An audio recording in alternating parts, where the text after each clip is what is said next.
he's not on the panel. Could you move those over?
Hi, this is Tony Tabor, City Clerk. I'm looking, it looks like Alina.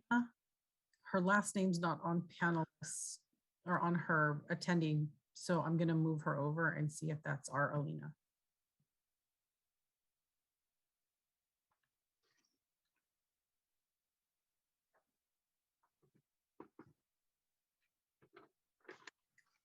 Okay, thank you.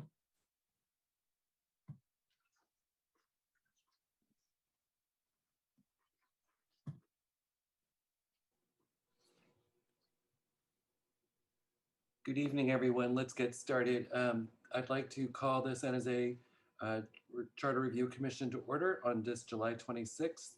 I know we have a number of commissioners out tonight on vacation and out of town and dealing with personal issues. So I believe we have a quorum. So I'm going to ask the clerk to take the roll, please.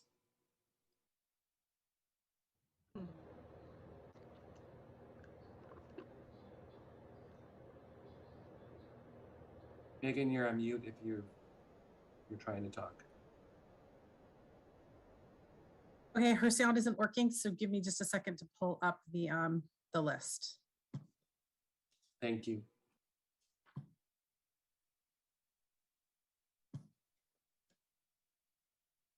I'm working between two computers, so hold on just a second.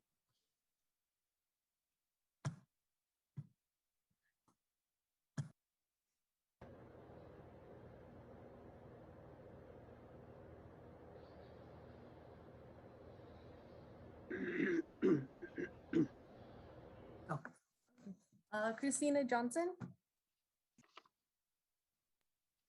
Christina Johnson. Present. Thank you. Elizabeth Monley. Present. Frank Maitsky.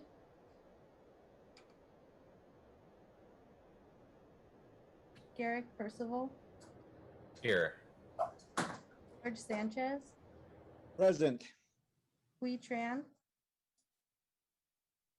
Here.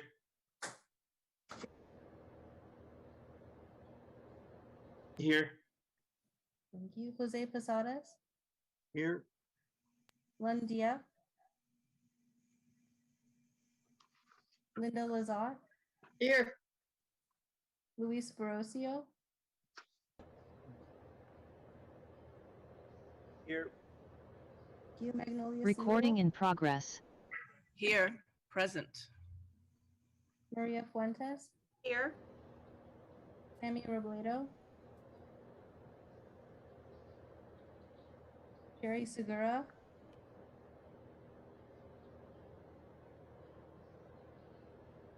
Veronica Amador. Here.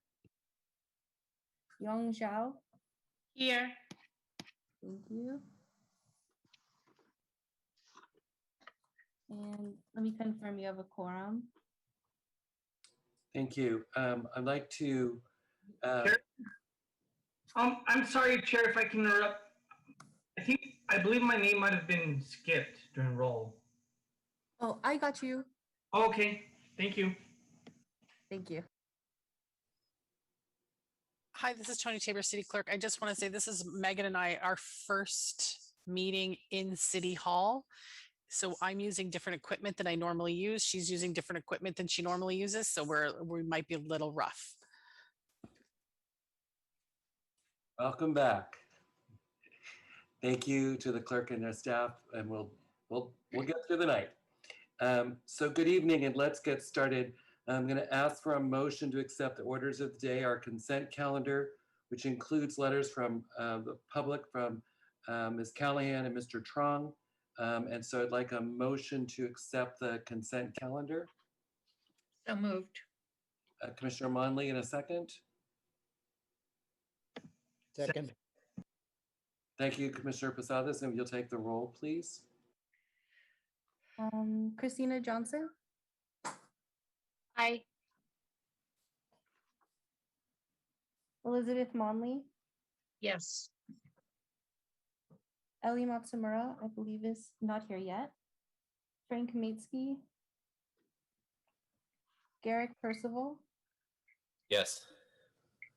George Sanchez, Yes. Hui Tran, Yes. Jeremy Bruce, Yes. Jose Posadas, Yes. Lynn Diep, Lynn Lazat, Here. Yes. thank you, Luis Borosio, Yes. Magnolia Siegel, Yes. Maria Fuentes, I'm going to abstain since I was absent at that meeting. thank you. And then I'll call everyone who's absent one more time. Sammy Robledo, Sherry Segura, Veronica Amador, Yes. thank you. Yong Zhao, Yes. thank you. That motion passes. Thank you. Is there any member of the public that wishes to address us on the consent calendar?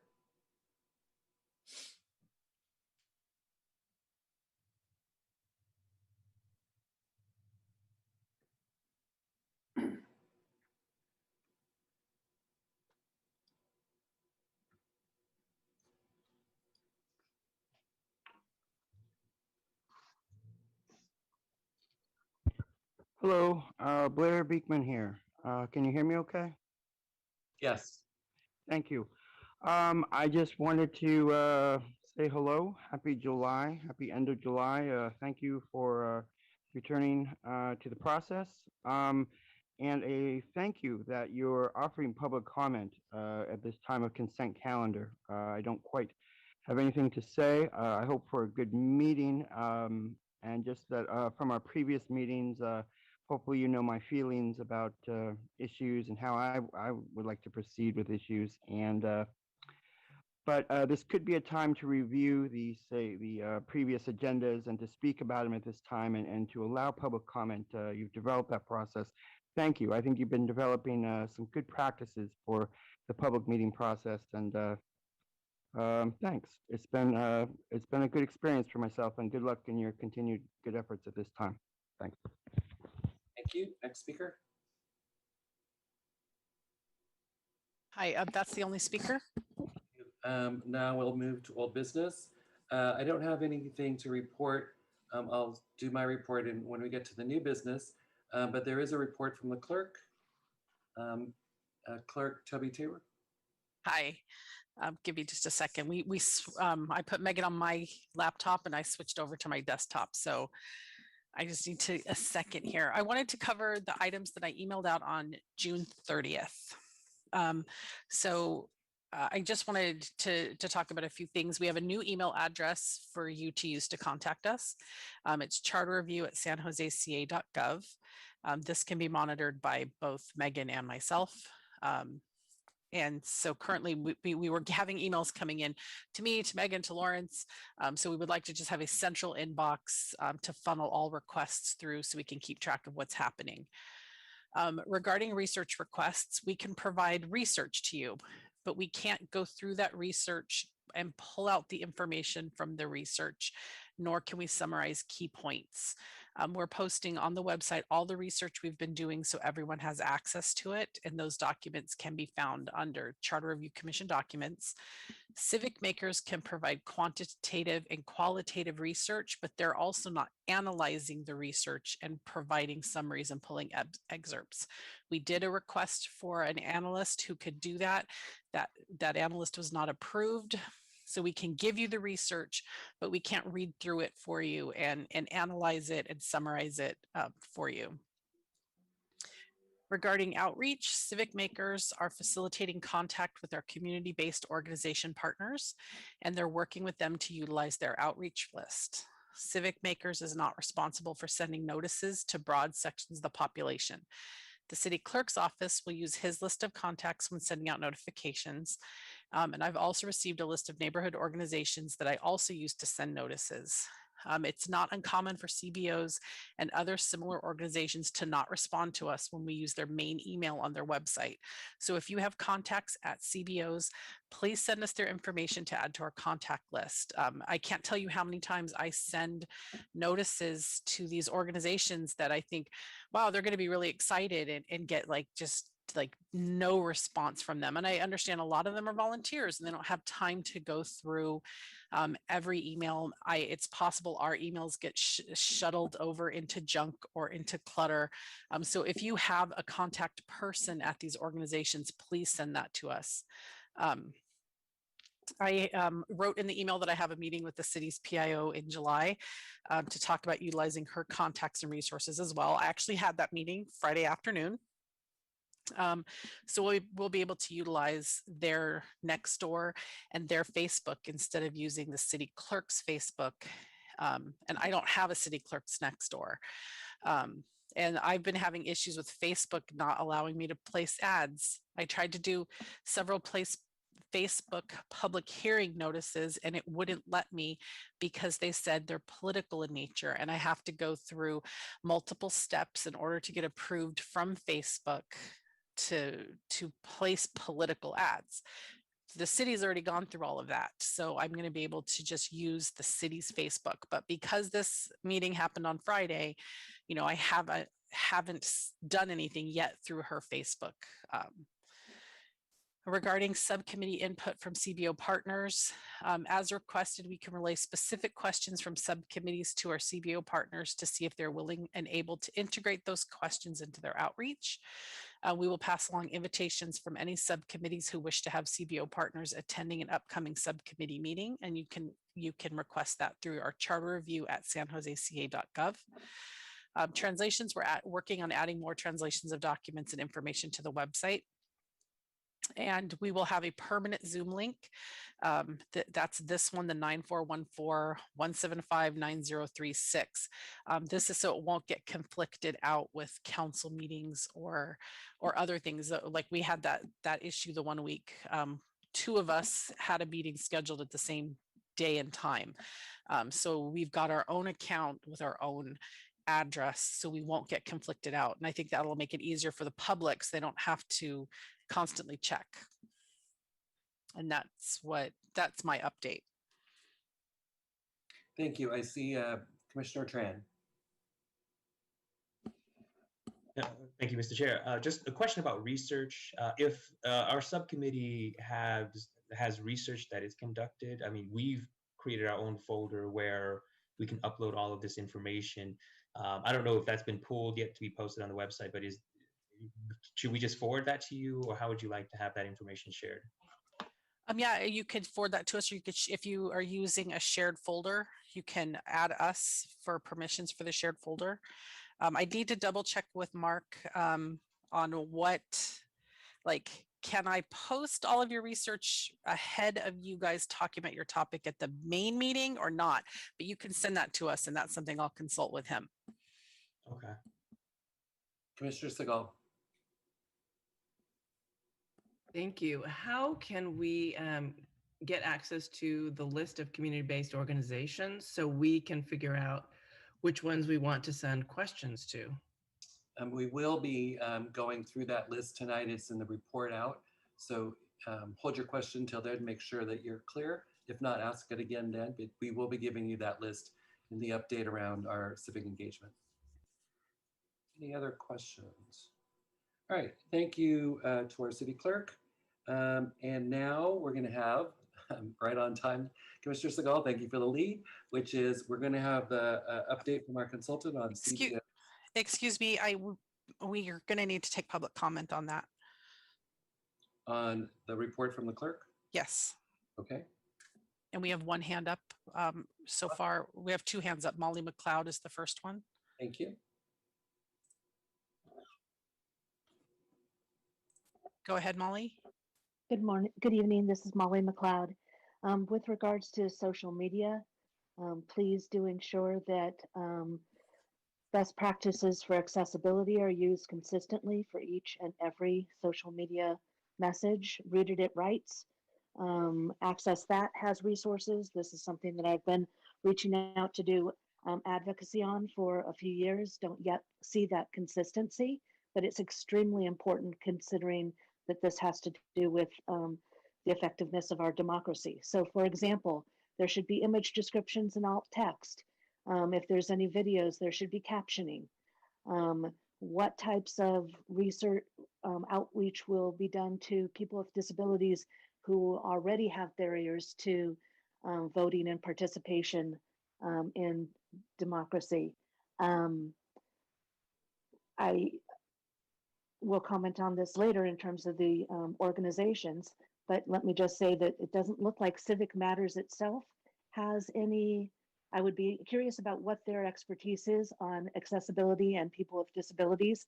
When I looked through the contract on Giles, I did not see that to be a requirement. So this is extremely important not to be overlooked. What steps will be taken to ensure that meaningful outreach is done to the wide range of disability community? And I raised this issue on the 31st anniversary of the signing of the Americans with Disabilities Act, which does apply to the city of San Jose.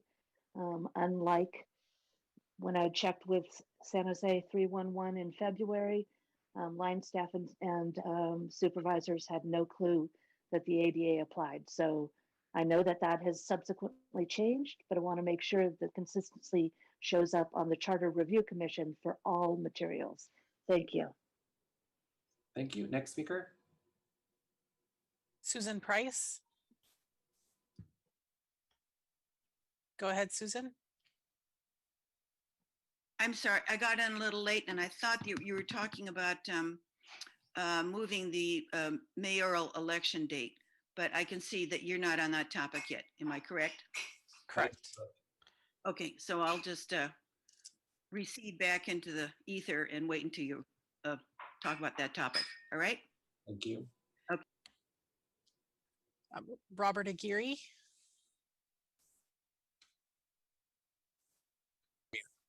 Okay, no, I accidentally hit the raise the hand. I'm going to lower it now. Okay, thank you. There's no more speakers. Thank you.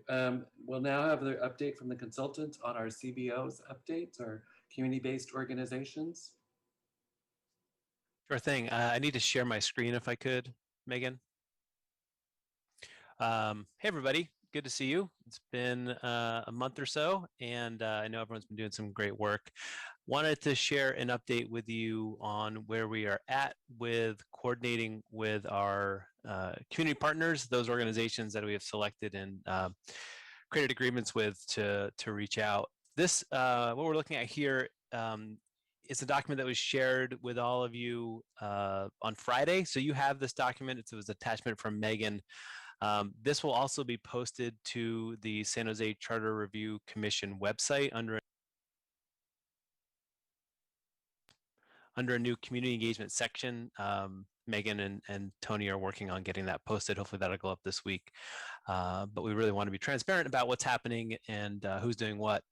So this document has the city clerk's role in outreach, the consultant's role in outreach, and then a list of our community partners and their goals and outreach plans.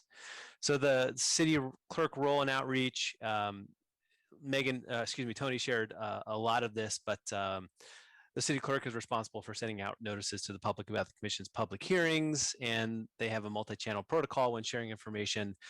Some, but not all of the social media channels they're sharing information include the city clerk's Facebook and Twitter, the city Facebook, his Facebook account, which they'll be using for posts and paid accounts starting as of last Friday, the city's Twitter, and also the city's Nextdoor.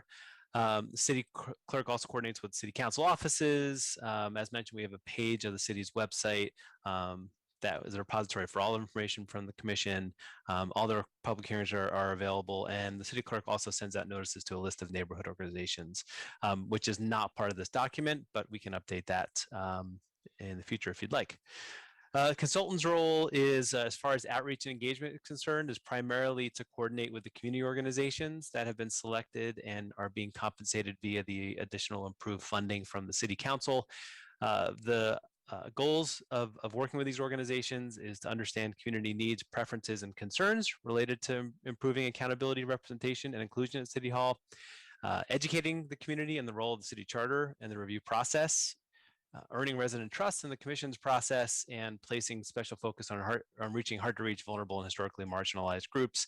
And again, we're asking our community partners to try to encourage their community members to show up for meetings and future public hearings, as well as to attend public hearings themselves, our community partner representatives, to share what they've been hearing and provide feedback on the recommendations. So this document, I won't go through the rest of this in too much detail, but this has a section on outreach goals. Each organization has listed their monthly and total outreach goals, and this is kind of a summary of the audiences they'll be reaching out to and in which districts. So the organizations that we are working with in this capacity, again, as contracted and compensated community partners, there's a much larger list of folks that the city clerks reached out to, and I know you all have connections to. But the 10 organizations that we're partnering with are the African American Community Services Agency, Amigos de Guadalupe, Center for Justice and Empowerment, the Asian Law Alliance has come aboard, the Friends of Hue Foundation, Latinos United for New America, Keminar's LGBTQ youth space. I think they all call that their wellness program. Madre Madre's Healing Grove's Madre Madre program. Pato Arroyo Neighborhood Association, the Eastgate Neighborhood Action Committee, Vivo, the Vietnamese Voluntary Foundation, and Youth Hype. So you can, this is, and I should say that as part of our monthly process with our contracted or community organizations, they'll be sharing a report on how their monthly efforts and how that's been going, so that we have some information to share with you all and make changes as necessary moving forward. And then they'll be doing outreach according to these plans that are included in the document that they sent us. These are the plans they put together, given the stipend that is available, $5,000 for each organization, what they thought was feasible, the tactics they thought were best to reach out to their networks. Again, the goals as well was all identified by them. This is their work. This is what they think is best to reach out to the communities that they focus on and interact with. So Commissioner Siegel, hopefully that answers your question about who we're working with, and hopefully for everybody, this creates some transparency about what they'll be doing over the next probably about 4 months to increase our presence in the community. Commissioner Siegel. Thank you. Could you just provide a little more clarification on how we can engage with these community-based organizations? Can we call them? Will you make introductions? How are we supposed to? Yeah, I think like Tony said, the best method is to email that San Jose, or gosh, I forget the email. Can you remind me of the email, Tony? At charterreview@sanjoseca.gov. Send any requests you have. What we'd like to do is if you have two things primarily. If you have specific questions you'd like to ask of these organizations to get some feedback on conversation you're having, please share those questions and we'll send them to our representatives of these organizations. If you'd like to invite any of these particular organizations to attend an upcoming subcommittee meeting, do the same, send an email to that email, and we will connect them and do our best to get you coordinate that request. I should also mention at this point that we are starting to receive some requests from the community at large for commissioners to speak at community meetings, neighborhood associations, etc. So we'll likely be reaching out to some of you when we get requests from certain representatives or community members in certain districts to see if any of the commissioners from that district are available to give a presentation and extend our outreach and conversation with the community. All right, Commissioner Fuentes. Thank you. Quick question, and you might have already covered this, so I apologize if you did. All these organizations, are they receiving the times and links to our subcommittee meetings? They are not. So what they're receiving is we are giving them regular updates as we update our promotional toolkit, which includes all the outreach materials we developed. We are letting them know about upcoming public hearings and encouraging them, reminding them to promote those public hearings and attend them themselves. The subcommittee meetings, since they're not public, we're not sending out invitation to these folks. That's why we would like for you, if you'd like a particular organization to attend a subcommittee meeting, for us to send an invitation to them. So if any of these groups seem like they have a perspective or experience within a certain area you're considering for a recommendation or a topic, please reach out through that email, and we will make the invitation for subcommittee meetings.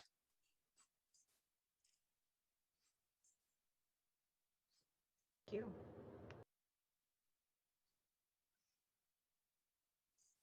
All right. That's all I have, Fred. Thank you. So now we'll go back to the public and ask for any comments on the CBO update. Okay, I have Roland. Go ahead, Roland. Thank you, Mr. Chair. So to the chair, I've got a question. I mean, I can see we're reaching out to CBOs, but what about the rest of the population? Has anybody reached out to the Neighborhood Leadership Council, the NLC? There are 14 representatives, 20. There's 2 from each district council, and then it's up to them as the representatives of each district leadership council to reach out to the entire district, which is all neighborhood associations. And I can tell you for a fact, well, first of all, I just scanned the list and I didn't see anything going out to the neighborhood leadership council. And also I'm the president of my neighborhood association, which is 2,500 homes here. And I can assure you, I've never been contacted by the District 2 Leadership Council to let me know that this is going on. So this is not happening. That needs to be addressed if you want to be addressing the rest of the San Jose population beyond the CBOs. Thank you. Thank you. Any other speakers? Molly McLeod. Thank you.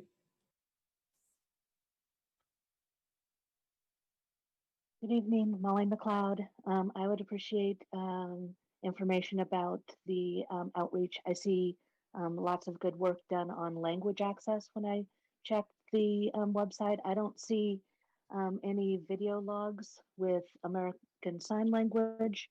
I'm wondering what, if any, outreach has been done with DECARA, which serves deaf community, hard of hearing, deaf, blind, and late deafened. And what about the Vista Center for the Blind? Have you checked to see whether your materials are accessible to folks who are using screen readers? I do not see the Silicon Valley Independent Living Center listed as one of those organizations. I don't see any reference to plain language for those with intellectual disabilities who can still vote and be informed on the processes. So what, if any, steps have you taken? And if not, how are you going to catch up and ensure that the 20% of the population roughly that in the United States are people with disabilities, and then as folks age, there are a greater preponderance, and so elders should also be taken into consideration please let me know where I could find that information on outreach, or how you plan to close the gap on this. Thank you. Thank you. Any other speakers? Sorry, the last hand up is Alina. Good evening, commissioners. So I had a few thoughts about the report from Lawrence, and I see that, yes, it has been over a month and there seems to be a good amount of work accomplished. I do see, I want to talk about placing special focus on hard to reach community members, I believe was on page 1 of what Lawrence was going through. And to build off of what Molly has brought forth is that, what is being done for this special focus, and does just asking the city clerk and the community-based organizations to do the outreach considered special focus, and what else is Civic Makers doing to really address these hard to reach communities, as well as everything that Molly just listed that improves accessibility. Additionally, to build off the transparency that Lawrence has already started for us, I wanted to see if there is going to be any transparency and line items about, how this money is being spent and how much CBOs are getting, and how much are we spending on Facebook ads and like digital ads, and how much funding is going to the city clerk for that, as well as what is going towards Civic Makers to do. And so I would also like to request that information to see. I think that will really help us not only understand how the money is being spent, but also put in place some metrics on, the success of those allocated budgets and the impact that it yielded. And I think that's everything. Thank you. Thank you. And there's no other hands up. Thank you. And I will take all 3 public comments to back to our staff and make sure that we have a response to that, because these are some great suggestions. I'd also ask any member of the public, feel free to send any, as we mentioned earlier, to the email address, any other lists of folks or any email addresses that you want us to make sure that we're sending materials out to. That's always a possibility as we move forward. So anytime, please feel free to do that. But I will take these back to our city clerk and staff and consultant and figure out the appropriate responses to these questions of access and greater access across the board. Commissioner Matsumura. Thank you. Just for the purposes of the minutes and quorum, I wanted to let the chair and clerk know that I had arrived a few minutes ago. Apologies for running late, and I'm also feeling a little under the weather tonight, so apologies to the commission and the public and other colleagues that I'll be off camera tonight. Thank you for joining us, Commissioner Matsumura. Hope you feel better. Any other? See no other hands. All right. We are now going to move into new business. So tonight we begin a very important process, the process by which we were brought to this commission. So I'm glad that we're kind of here at this point. This is kind of the historic point where we get down to the business of the recommendations and the process. I want to outline the process by which I'm going to suggest us to move forward. What I'm going to ask is that each subcommittee share their recommendations memo before the commission meetings. And so that happened, and those were posted. So you're getting those on the Friday before the Monday meeting. And I appreciate this first subcommittee's timeliness that allowed us to get this out to be able to get it to commissioners for their review over the weekend. I recognize that all members of the public don't necessarily do that. And so we're going to always be helpful in trying to summarize what we're doing. Those documents are available now, but we're going to act as if that not everyone has not necessarily read the whole thing. So we're going to make sure that we do a summary at each time. During the commission meeting, which is different than the public hearing, but tonight, during the commission meeting, each subcommittee will present for the commissioners' discussion. First, I'm going to ask the subcommittee to do a up to 8-minute, it can be less, but up to about 8-minute overview of the memo. And the reason we're doing that again is because not everyone has read the memo, even though it's available at this time. What we'd like you to do is focus on the recommendations, not the process. We understand that the process, but I think we can get lost if we talk about all the different things we did, but really we understand that you've done a thorough investigation and you've come up with these recommendations that you're putting forth.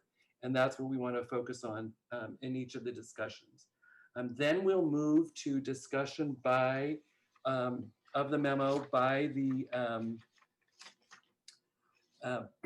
the commissioners. So we will hear first from the subcommittee's summary, and then we'll open it up for discussion and questions from the commissioners. We have 4 recommendations tonight, and so at each time I'll try to give kind of a time allotment if we have 4 to do, what that looks like in terms of the timing. And tonight we have 4.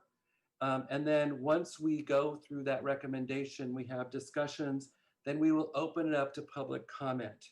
So we will have the subcommittee report, discussion and questions by commissioners, and then the public comment. So we can hear from individuals or the groups themselves. And then the subcommittee will have been given then direction. There may be some suggestions from commissioners on edits, changes, updates, feedback that they have, so that each subcommittee can then go back and revise if they believe that that's appropriate, revise things from what the commissioners have said and what the public has said before they bring that to then the public hearing.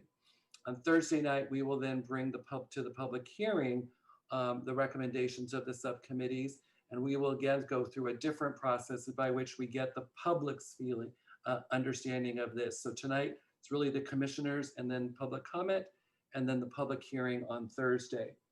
Those revised recommendations then come back. At the following commission meeting, then, we would vote on the support of the recommendations. And I'm going to ask that we think about this as almost a straw poll or a provisional vote, in the sense that we would just be voting to continue to move them forward at this time. I recognize that some of the recommendations are going to be interlaced with others. So just to keep things moving forward, we may adopt something that provisionally we're going to say yes to this, and know that there's other recommendations that may come in that may change or alter these. I'm doing this only to keep us moving forward in terms of direction. If there's some item that we really aren't going to support, then we would, then the provisional vote would be to not continue to recommend it.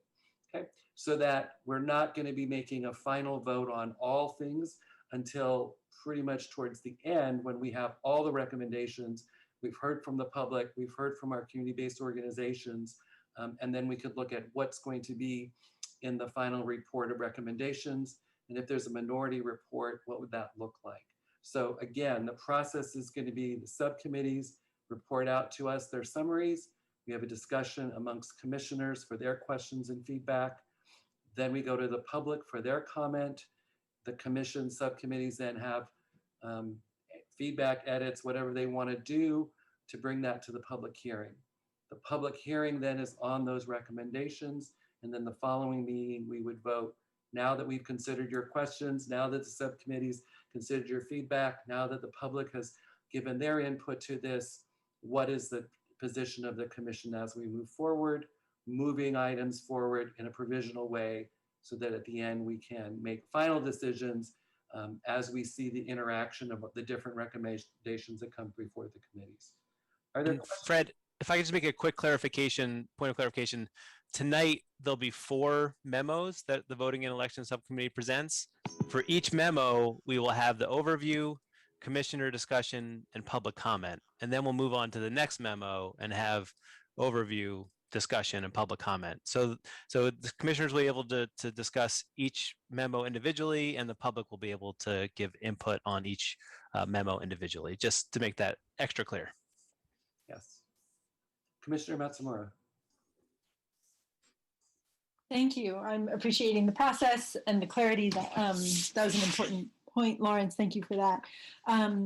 The question that I had regarding the sort of provisional votes that we're going to be taking, which also appreciate you being very precise about exactly what we'll be voting on. So we've talked about the issue of what changes may be good but may or may not belong in the charter. And that it would, I think where we landed on this is that it would be within the scope of the commission to say, here's some either recommendations that we have or things that we heard from the public that don't necessarily belong in the charter, but that we do want to take the opportunity of our bully pulpit to raise up for the city council.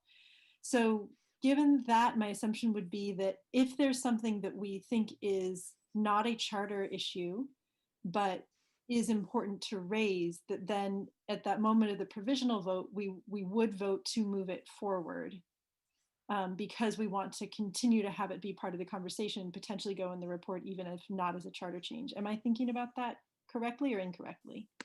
Yes, Commissioner Matsamore, I think you are looking at it correctly in the sense that there may be recommendations that are not in the charter piece. Subcommittee may still be making those as recommendations. We can still adopt them provisionally, even though we're not considering them specific charter changes.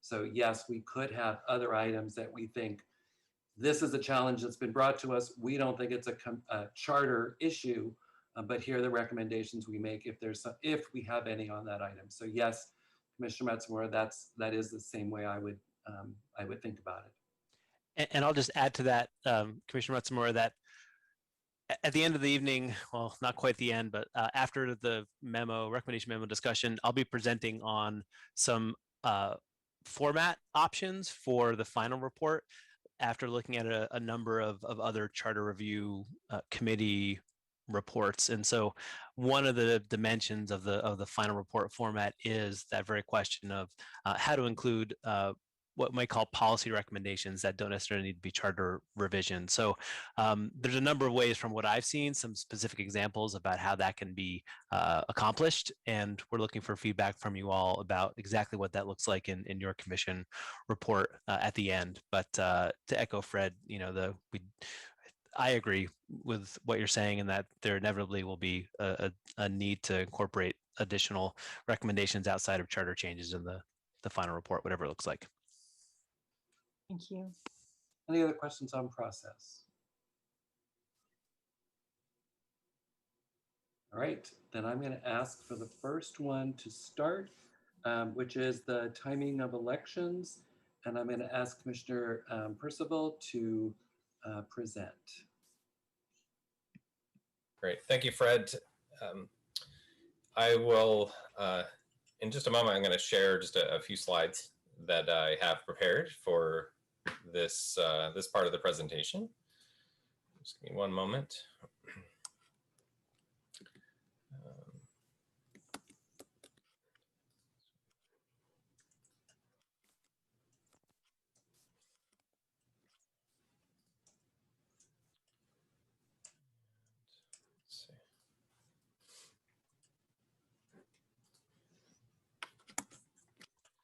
Okay, thanks for your patience. Can everyone see that okay?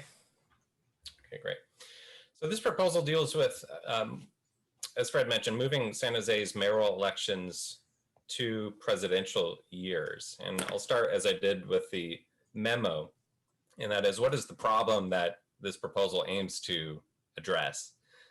And I'll start with the idea that elections serve as the foundation to our democracy, and that people's voices, they voice their preferences and help hold elected officials accountable through the elections process. That's really one of the primary ways in which the public does that. And low voter turnout or low participation really weakens these core parts of our democracy. And as we've studied this issue more, that San Jose mayoral elections, where we elect the only at-large elected official in the city, and by far the most visible official in the city, typically produces low voter turnout rates. So on average, over the last 4 election cycles, just as an example, only 43.4% of registered voters cast ballots in those elections. So that means over half of registered voters in the city did not participate in this really consequential election. Low voter turnout might be more defensible if the voting public shared the same policy preferences or had, say, the same experiences with government as people who don't vote or vote far less often. But a wide body of research suggests that that is not the case, that voters who are more predominantly white, higher educated, and have higher incomes across a range of issues, including policing, the environment, and housing, just among some that touch us at the local level, are very different than people who are racial ethnic minorities, people who have lower incomes, and lower socioeconomic status, just as some examples. And so what the effect of that is that low turnout thus indirectly skews or can skew policy decisions by affecting not only who is elected, but also who our elected representatives, in this case our mayor, feels most accountable to. So our proposal for change seeks to amend the San Jose City Charter, specifically Article 16, Section 1600, which deals with municipal elections. And the proposal is to move San Jose mayoral elections to presidential years beginning in 2024 from their existing or their current gubernatorial cycle, or the year in which governors are elected, and would continue to be held every 4 years thereafter during the presidential cycle. So the estimates and research done on this, and I, along with my colleagues, shared a memo a couple of months ago dealing with this, and Dr. Christensen and Dr. Curran Percival at a previous meeting spoke to some of these figures and data. Estimates suggest that voter turnout would increase by about 30% on average across election cycles, which today equates to about 160,000 or so additional voters that would be participating in these elections if we moved the mayoral elections to presidential years. So it's a significant change. By doing so, it would ensure that candidates for mayor compete for votes in an electorate that more closely reflects the city's racial, ethnic, and socioeconomic characteristics. And again, this is an important point. A wide body of research, many of which is cited in the memo, suggests that no other policy change would contribute to a greater increase in voter turnout in our mayoral elections than this one. So how would this work? Well, the proposal seeks to transition mayoral elections to presidential years in 2022, or beginning in 2022 or 2024, but the candidates running for mayor in 2022 would serve a modified 2-year term that ends in 2024. So all candidates, including the incumbent mayor that year, would be eligible to run for a regular four-year term in 2024. So again, just to repeat, next year's mayor's election, candidates, if elected, would serve a 2-year term, which ends in 2024. They would, all candidates, including the incumbent mayor, the next incumbent mayor, would be eligible to run for a 4-year term in 2024. So a candidate elected in 2022 would be eligible to serve the initial 2-year term, plus 2 additional or regular 4-year terms, one in 2024 and one in 2028, if they are successfully reelected. And I'll wrap up by just addressing a couple of the concerns that have been raised, and there are certainly others than the I list on this slide. But one of the chief concerns about moving the timing of mayoral elections is that local issues will get lost in sort of the noise of presidential contests.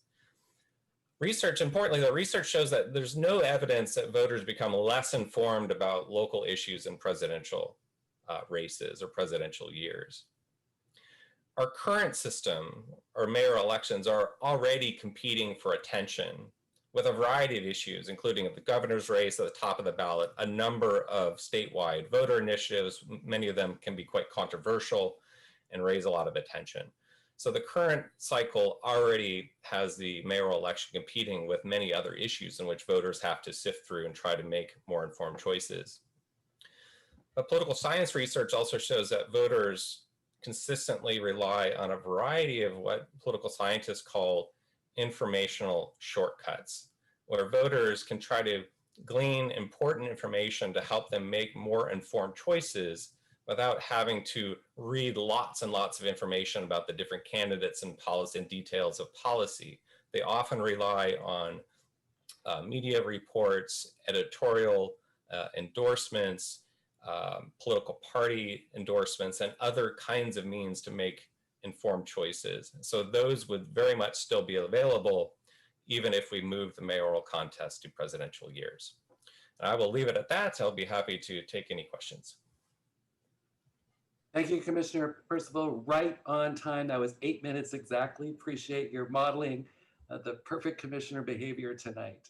Now we'll open it up for the questions, and I'm going to turn it over to Lawrence to facilitate our questions. Please raise your hand on screen, or I'll be watching the list as well.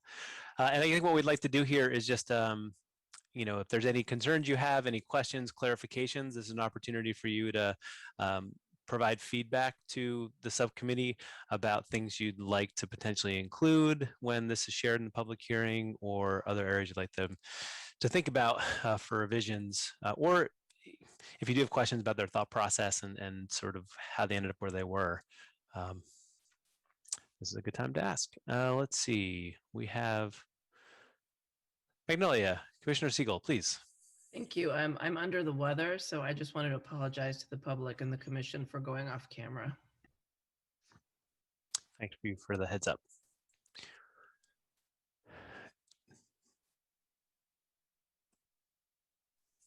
Commissioner Matsumura. Thank you very much to Commissioner Percival and to the subcommittee for all your work on this issue.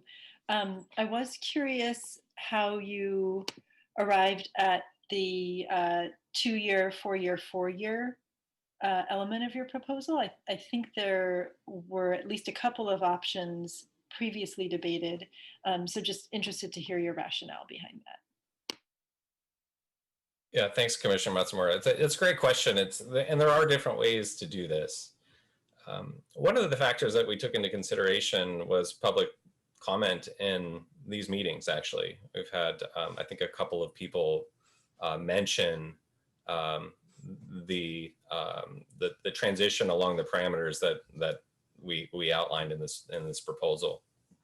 So some of you may be aware that this issue has been debated before the City Council in the last couple of years. And one idea was to extend the current mayor's term by an additional 2 years. And that created a lot of discussion and debate. And it was, you know, it was controversial in the sense that I think some members of the community felt that the mayor would be adding time to his term without having to go before the voters again. Another option certainly would be to extend, you know, next year's race for mayor and give whoever was elected a 6-year term to really delay this transition to, say, 2028. And a 6-year term would not be unheard of. We do have 6-year terms for a US Senator, for example. But at least our thinking is that, you know, having a 6-year term based on participation and turnout in another gubernatorial year, which is what we are really arguing we want to move away from, would sort of counteract some of the we believe positive changes that would come with moving the election to presidential years. So by serving a 2-year term, all candidates who decide to run for office next year would all be competing for votes in an even playing field, all knowing what term that they are competing for, but also would give the winning candidate the opportunity anyway to serve another full term in office as a mayoral candidate would normally. If that, hopefully that answers your question.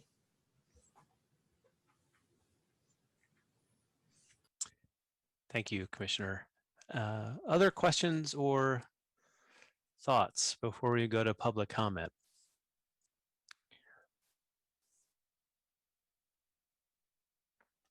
All right. Well, Chair, should we Let's move to the public. Members of the public that want to address the commission on this item. Hi, this is Tony. I have several hands up. The first one is Jeffrey Buchanan. Members of the commission, my name is Jeffrey Buchanan. On behalf of Working Partnerships USA and Silicon Valley Rising, would encourage you to support the proposal before you from Commissioner Percival. As you've heard, there's really no better way that this commission can work to increase both equity and participation in our democracy when it comes to selecting our future mayor than by moving our mayoral election to presidential years. Choosing to continue to keep certainly such a large proportion of Black, Latinx, renter, youth, and women voters who are underrepresented during gubernatorial year elections and more strongly represented during presidential years elections. That's a choice of keeping certain voices out of having a say in the future of this city. And I think, given the social science research, it's very clear about how elected leaders respond to the policy preferences of their voters vis-a-vis other residents. It's really clear the future of our city, if we're thinking about equity going forward on so many of the most important issues of the day, we should be looking to change our mayoral elections to presidential years. I encourage you to continue to support this going forward. It's the only decision before you as a commission that already tens of thousands of San Jose residents have already weighed in on this. For many that you'll probably hear from tonight who walk the streets and talk to people about the potential of moving the mayoral election, I know that I talked with folks that had yard signs that were trying to recall Governor Newsom, to folks that were trying to vote for Bernie Sanders in the primary. It's really a wide variety of folks who think that this is a common sense solution in the city of San Jose. And I hope we get a strong endorsement for putting this on the primary ballot out of the Charter Review Commission today. Thank you so much. The next speaker is Scott Reese. Go ahead, Scott. Thank you. Good evening, commissioners. My name is Scott Reese, and I'm a business agent for UA Local 393 in San Jose. I'd like to speak in support of the Fair Elections Initiative. Statistics show that voter turnout is more than double in California cities when mayoral elections are held at the same time as presidential elections.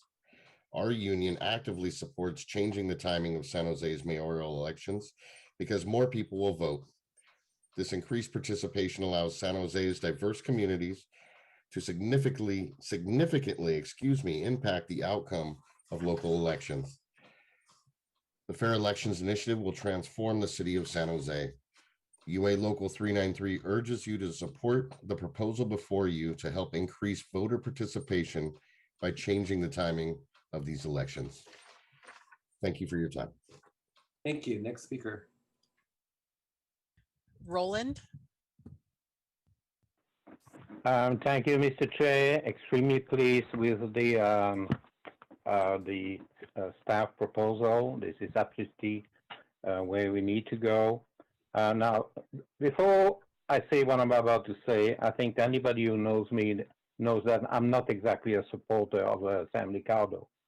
Now, having said this, I do believe in fairness, and I think we should make it possible in this charter amendment as an exception to allow Mayor Liccardo to run for an additional 2 years, at which point it would term out. And I'm asking this for you to consider this in the sake of fairness. Thank you.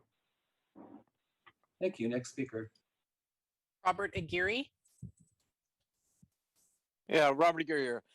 I think this is it's a big mistake, and I understand that we're trying to make the mayor a more equal, a more equitable position by opening it up to more people, and it seems to be, according to your research, that would happen during a presidential rather than a gubernatorial race. The problem I have is that half of the council is also elected at the gubernatorial race.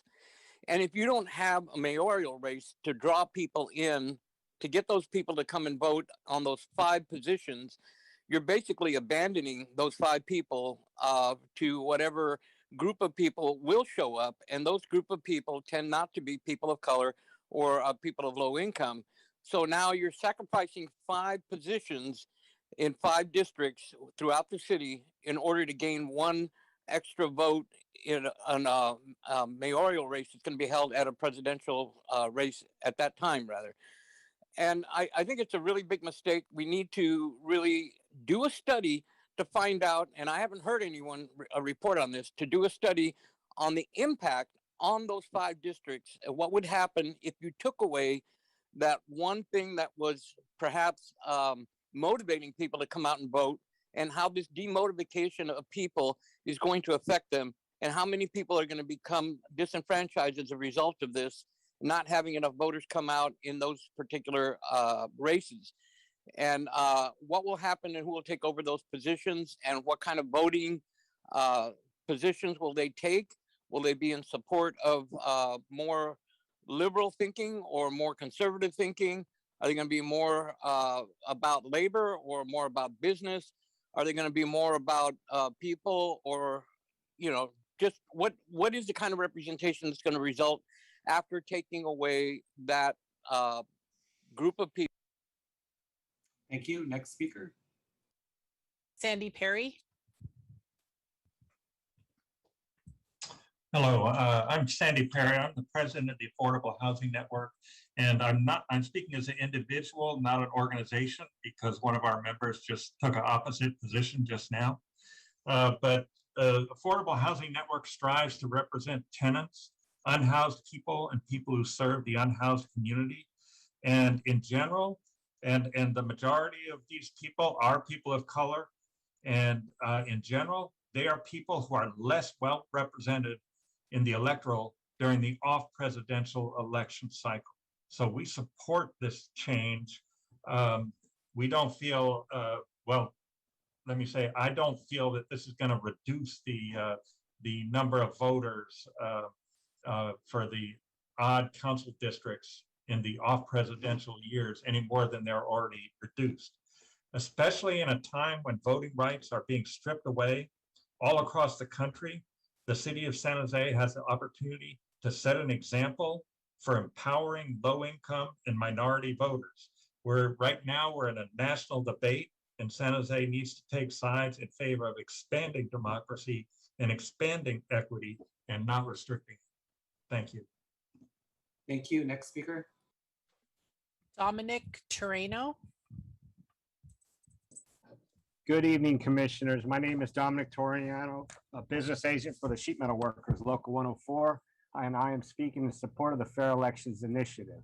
Our union supports changing the timing of San Jose's mayoral elections from the gubernatorial cycle to the presidential cycle beginning in 2024.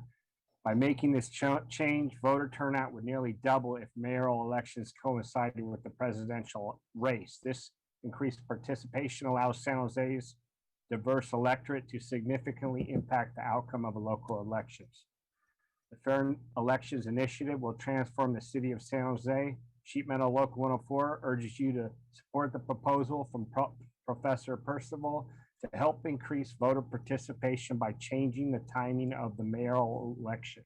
Thank you. Thank you. Mary Helen Doherty. Mary Helen Doherty, downtown resident and community volunteer. I believe our city's charter must be a statement of the most fundamental values of the people of San Jose.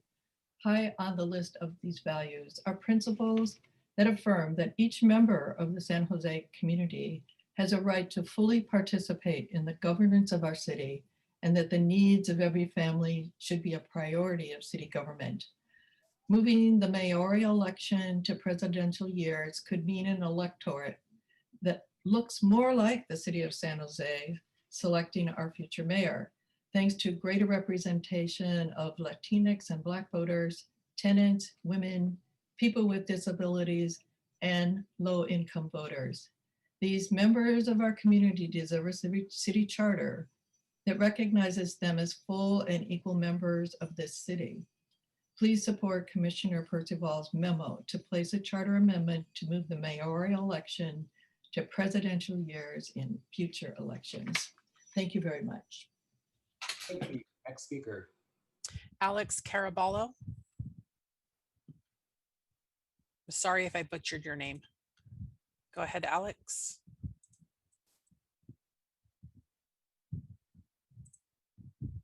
Alex Caraballo. Can you hear me? We can you now. Thank you. Good evening, commissioners. My name is Alex Caraballo. I'm the political director of the International Brotherhood of Electrical Workers, Local 332, that represents 3,600 electrical workers across Santa Clara County.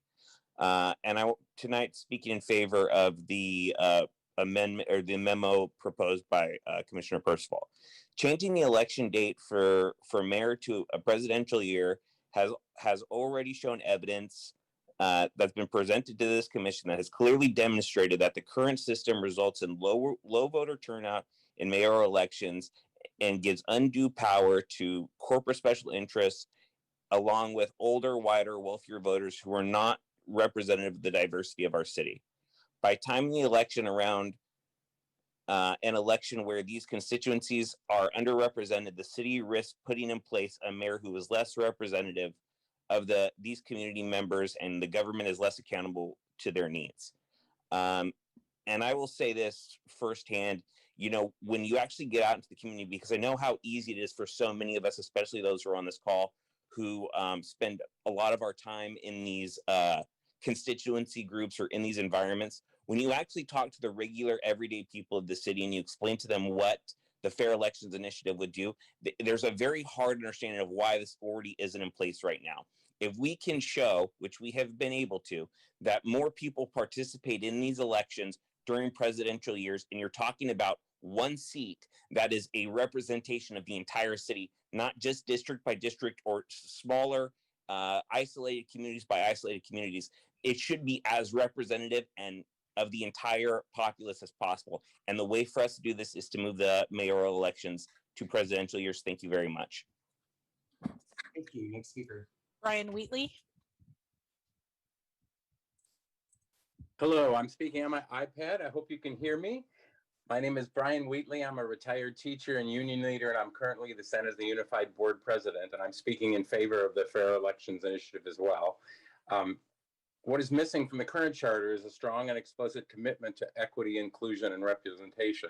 The charter isn't just a framework for the city government structure, it's also a statement of those fundamental values of the people of San Jose, principles that affirm that each member of the community has a right to fully participate in the governance of our city, and that the needs of every family should be a priority. And as a school board member, families are so important to me.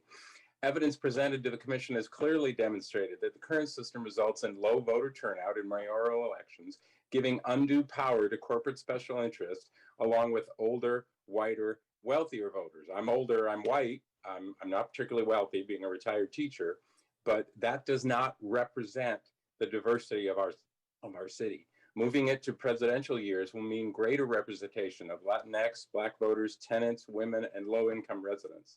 This charter commission, I hope, will support the memo from Dr. Percival to place the charter amendment to move the mayoral election to presidential years in future elections. Thank you very much. Thank you. Next speaker. Brian O'Neill, did he just speak? No, Brian Wheatley just. Okay. Brian O'Neill.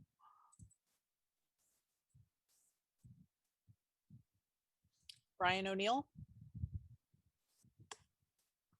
Hello, can you hear me now? Yes. Okay.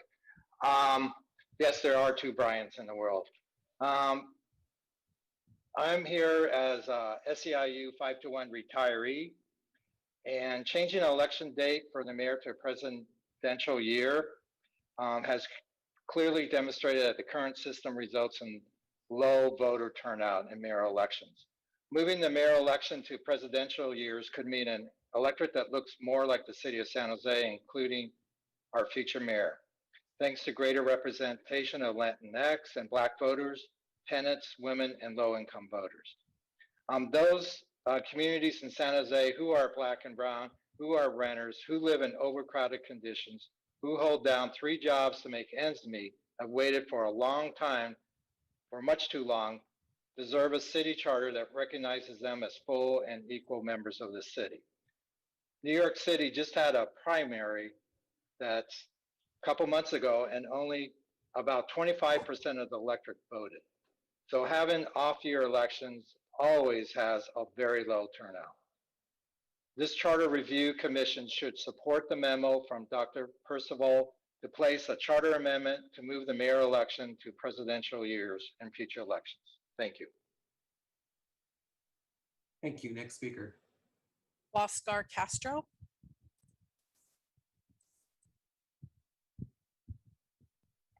Oscar? Hi, can you hear me? Yes.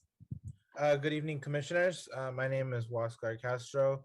I'm speaking to you today as a member of International Machinist Local 393. And I just want to provide comments in support of the memorandum put forward by Dr. Percival to place a charter amendment and moving the mayoral election to presidential years and future elections.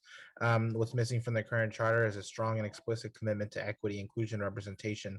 The charter isn't just a framework for the city government structure, it is also a statement of the most fundamental values of the people of San Jose. High on our list of values are principles that affirm that each member of the San Jose community has a right to fully participate in the governance of our city, and that the needs of every family should be a priority of city government. Through changing the election date for mayor to a presidential year, we have evidence presented to the commission has clearly demonstrated that the current system results in low voter turnout in mayor elections, giving undue power to corporate special interests, along with older, whiter, wealthier voters who are not representative of the diversity of our city.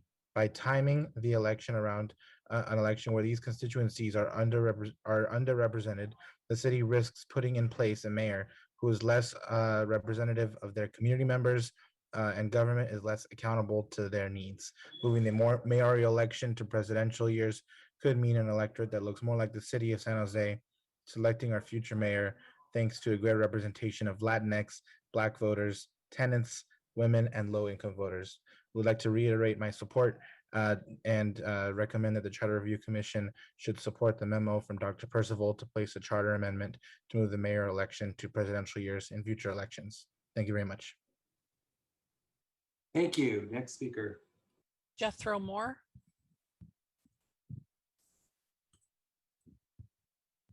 Thank you, and it has been very good to see and hear many of San Jose constituents. I am speaking in support of changing the mayoral election to coincide with the presidential election. As far as recent history is concerned, voter turnout in most major U.S. cities, elections can accurately be described as anemic. It's one sure way of participating in the process of community building is to vote on the election day.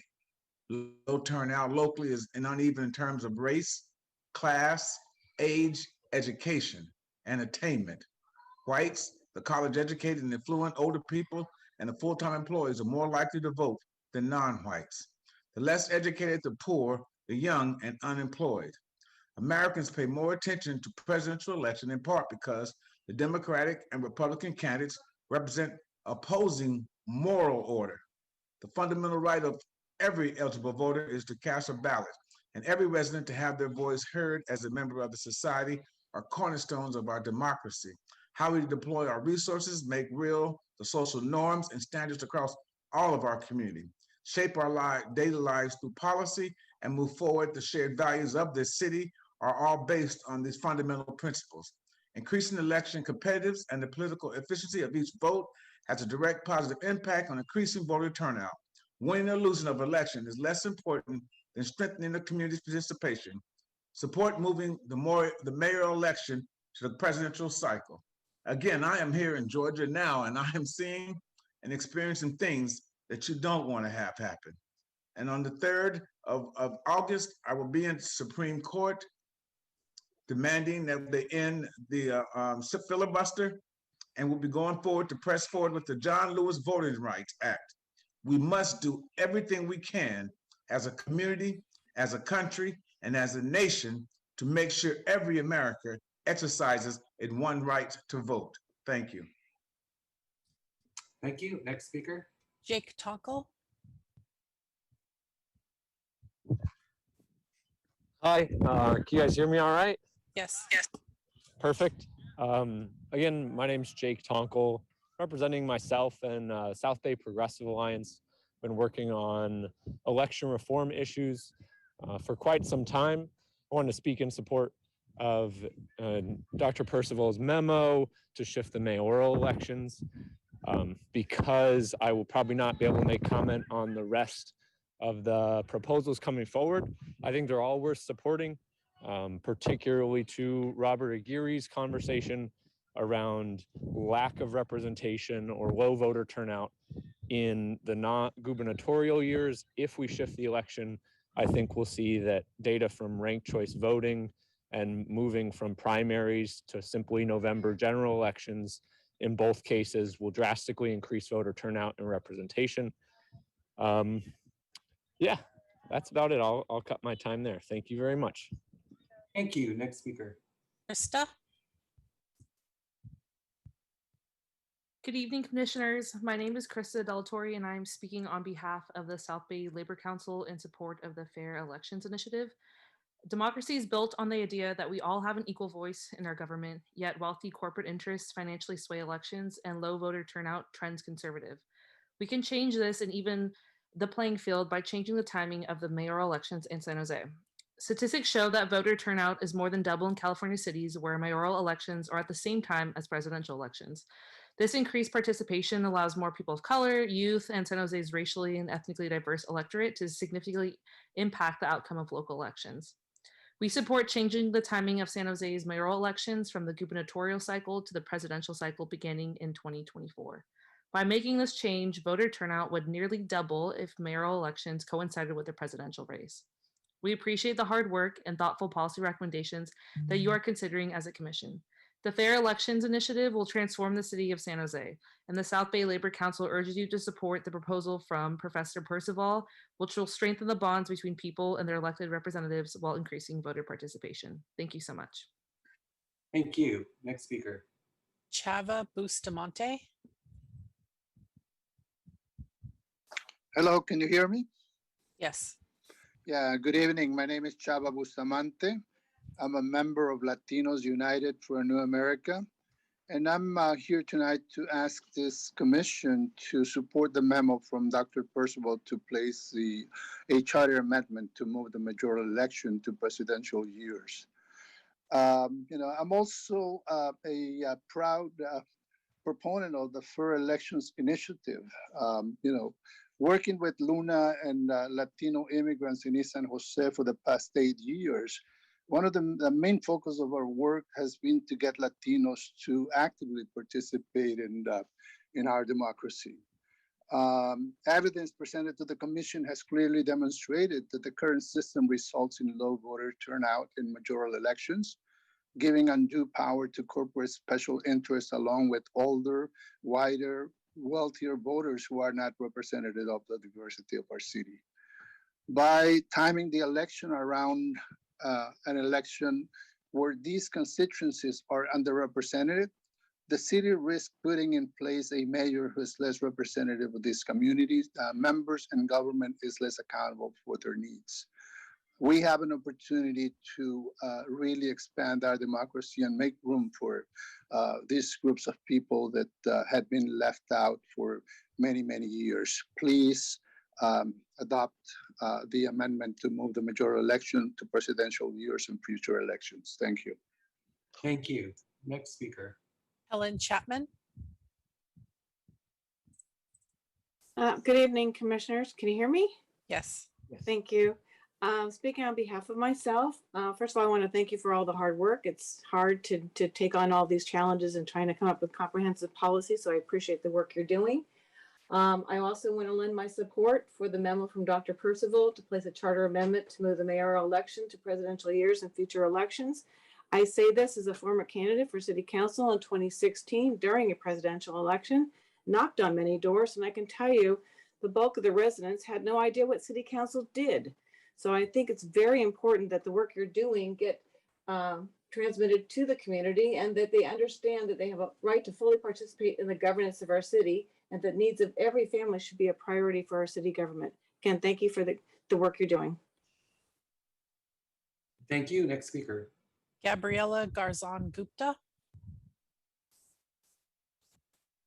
Good evening. My name is Gabriela Garzon Gupta, and I am the Civic Engagement Community Organizer with the Asian Law Alliance. I'm urging the Charter Review Commission to change the mayoral elections to coincide with the presidential election years. The evidence that has already been presented proves that the current setup results in a lower voter turnout, especially of our more economically vulnerable and historically excluded populations. The fact is, our Black, our Latinx, our certain API populations have been excluded from the current governance process. There's always been a push for presidential elections, but city elections are just as important and some might argue have a more tangible impact on people's everyday life. Yet the turnout for our mayoral elections is lower than the turnout for presidential elections. Any steps we can take to make voting more accessible will make sure that the city of San Jose represents all its constituents, not just those of us that have the time and privilege to closely monitor city politics. We need the voices of our low-income population, our ethnic minorities, our immigrants. We at Asian Law Alliance do extensive voter outreach, and I can tell you firsthand that it is much harder to reach the community during the non-presidential election years. I am lucky to do the work of tracking elections as part of my job, but this is not the situation of the majority of San Jose. The solution is easy. We need our mayoral elections to match up with the presidential elections if we are truly committed to equity. Please accept the proposal before you, and thank you. Thank you. Next speaker. Shiloh Ballard.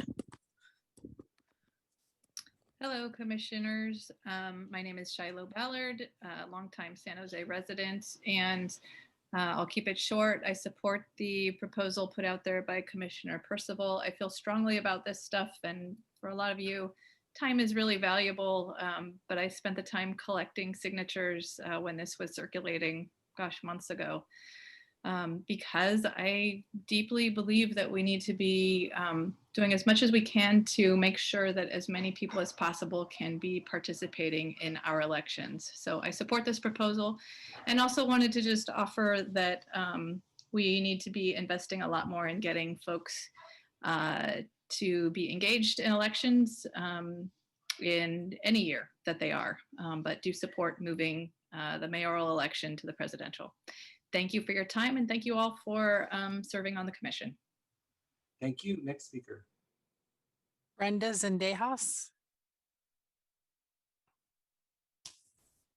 Hi, can you hear me? My name is Yes. Brenda Zendejas. I am a resident of District 5. I'm calling today to support Dr. Percival memo to not only support this will help the voter turnout be better, but I think that doing this is a more equitable decision to do right now. This pandemic has made us more aware of our city politics, and it has made us more involved. And I know that this will help not only get more voter turnout, but it will also help our people of color be represented. Thank you. Susan Price.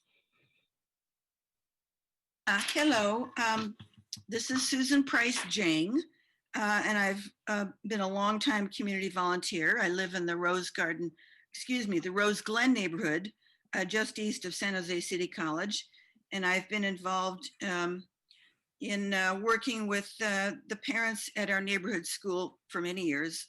It's Sherman Oaks School, which is a Title I school, and it's a bilingual dual immersion Spanish-English school.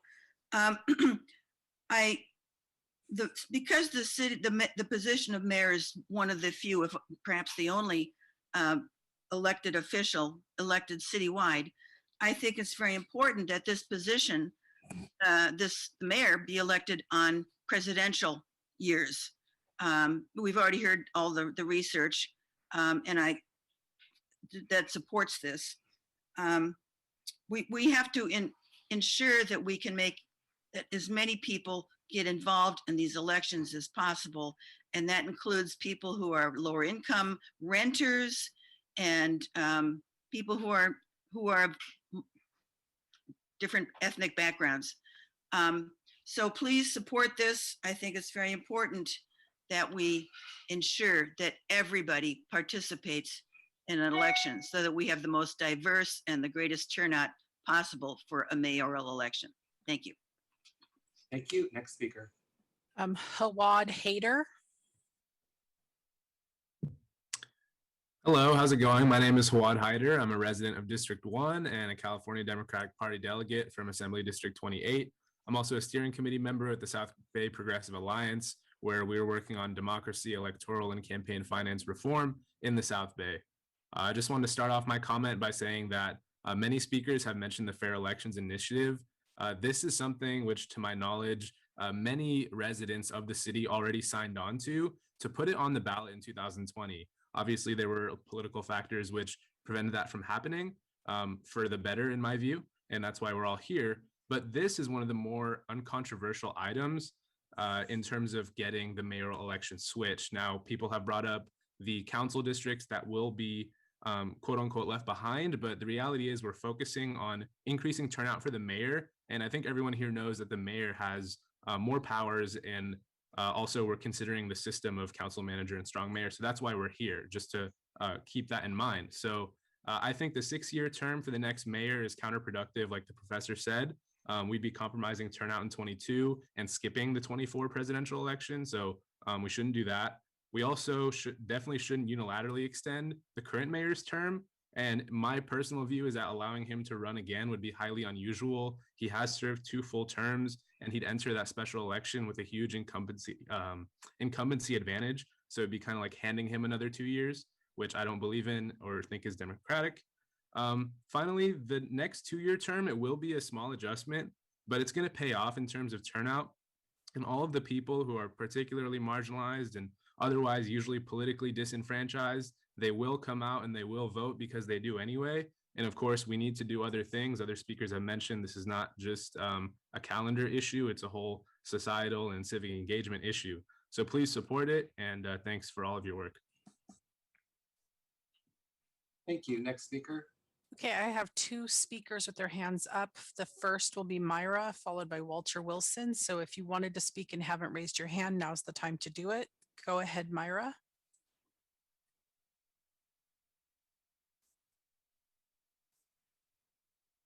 Maybe it's Mayra from Luna. Can you hear me now? Yes. Oh, hi. Hi, everyone. Good evening. My name is Mara Pelagio, and I work with Latinos United for a New America, also known as Luna. And I am here today to support moving the Fair Elections Initiative for all the reasons that have been mentioned, and also because working with the Latinx community in the east side of San Jose, we have seen how difficult it is to turn out communities to vote.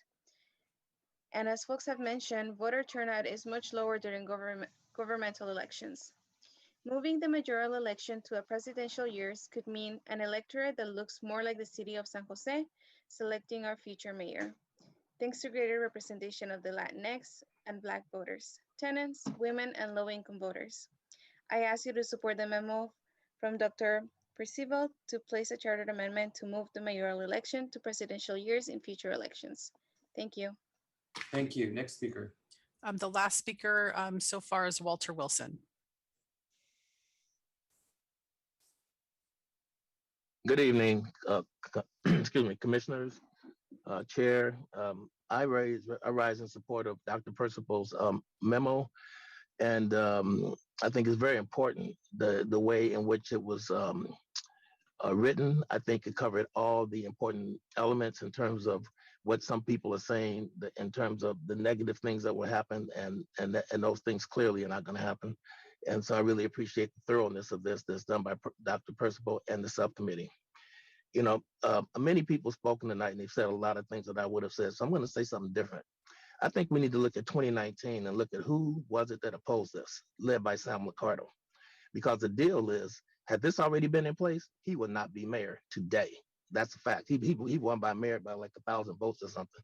And all these people of color would not have voted for him. It just would not have happened. And so that's why somebody like him, this mayor, who was against putting more people of color into the mayoral election, led this effort. And people need to be aware of who he is. When he leaves this city and he goes to run for higher office, we need to remember he's a vote suppressor. He's no different than these people across the country are trying to suppress votes of people of color. That's who Sam Liccardo is and those people who voted against this. But let me say this to this commission. Let's help the city council because they've done nothing during this George Floyd era to address that issue. Let's help them stand up and do the right thing and vote for this. and I'm saying to the commissioners, each one of you should vote for this and make sure that the city council does it as well. Thank you very much. Thank you. And thank you to all the speakers tonight coming to us on this issue. Really appreciate all of your thoughtful comments. I'm now going to move to the next item, which is adopting ranked choice voting. And I believe it's Commissioner Tran who's going to be presenting. Yes, thank you very much. And all the feedback has been great to hear so far. I'd like to start off with a video, but I wanted to find out, is that something that Megan or Lawrence that you would play, or do I do it on my end? I believe you'll be able to screen share and play on your end. Okay, all right. I tried that before, but the audio didn't necessarily work. I'm hoping it is, but if not, then I'll just go to the presentation. Thank you. Actually, I also want to take a moment to thank all the members of the subcommittee who worked very hard over the past weeks to produce and learn about these recommendations. Thank you all for the work. And quick shout out to Mira Karthik, who helped me with this actually, because I have zero ability to edit videos. I will now share screen, and I hope the audio works. Please let me know if it does not.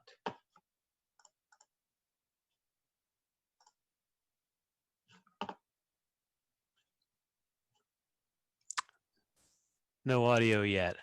No? Okay, I think I might be dealing with the same issue as before. There is something you can select, because I've only done this once before. Sorry, this is Tony Tabor, City Clerk, but I can't remember what it is you need to select to share your audio.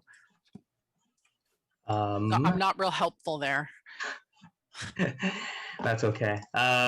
Considering the limited time I have, I'll skip on the video, but I'll share the link maybe later for any of those who may need it. Going to the PowerPoint. So I definitely want to propose to all ranked choice voting. With this proposal, the issue that we're trying to solve is, is to diversify the representation that we have in our council by reducing the barriers for people who want to run, and by creating conditions that allow people to vote for the candidates that best reflect their values, without having to feel guilty or having to feel that they have to choose between candidates that they don't value the most, but quote unquote have the best chance of winning. This method is actually gaining some popularity across the country, and so I want to hope it to. I think that if we adopt this, it actually will address some of the equity issues that we have been talking about from before. So give me a second here as I share screen again.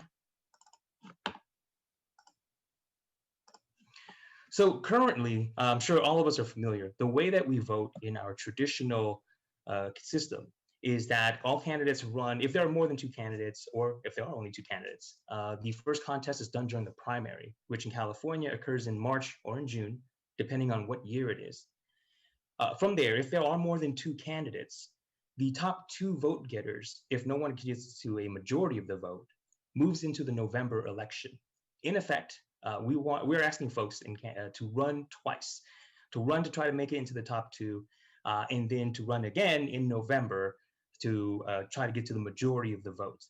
This process creates an extended campaign period and requires a lot of investment, not just in money, but in time. And that creates barriers by itself for people who want to participate in our process and represent the constituents. What ranked choice voting does is that it consolidates this into one election, and it eliminates the need for a primary and a general. We only have to go out to vote once.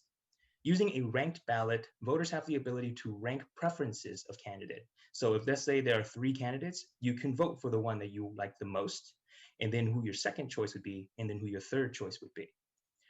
Candidates who do not meet a minimum threshold or have the least votes would be dropped, and the votes that went to that candidate would be reallocated to those voters' second preference. This process continues until there is a candidate who has reached the majority vote. So what benefits does ranked choice voting preserve, right? Data has established that there is actually greater satisfaction among voters when there is ranked choice voting in place. Part of that is definitely due to the fact that voters get to vote for the candidates that are most ideal to them, and then can still cast that balance in votes for the candidates that come after if they feel that there's a need for that.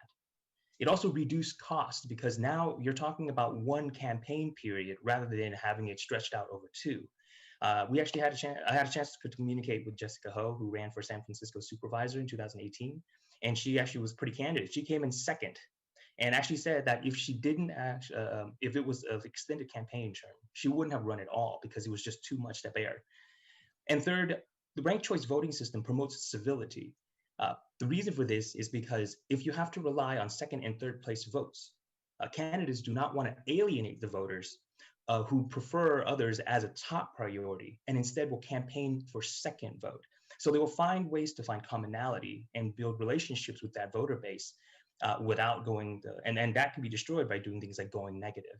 The focus is on where people have things in common rather than the big dividers that separate them. Now, there are arguments against ranked choice voting. The top two, the first is related to the idea of accessibility or transitioning, right? The idea is that if we're going to change the way we vote, this will impact people who are less informed about the voting process or election process. And the concern in particular is for older voters or those who are limited English proficiency speakers. The second concern is a concept known as non-monotonicity.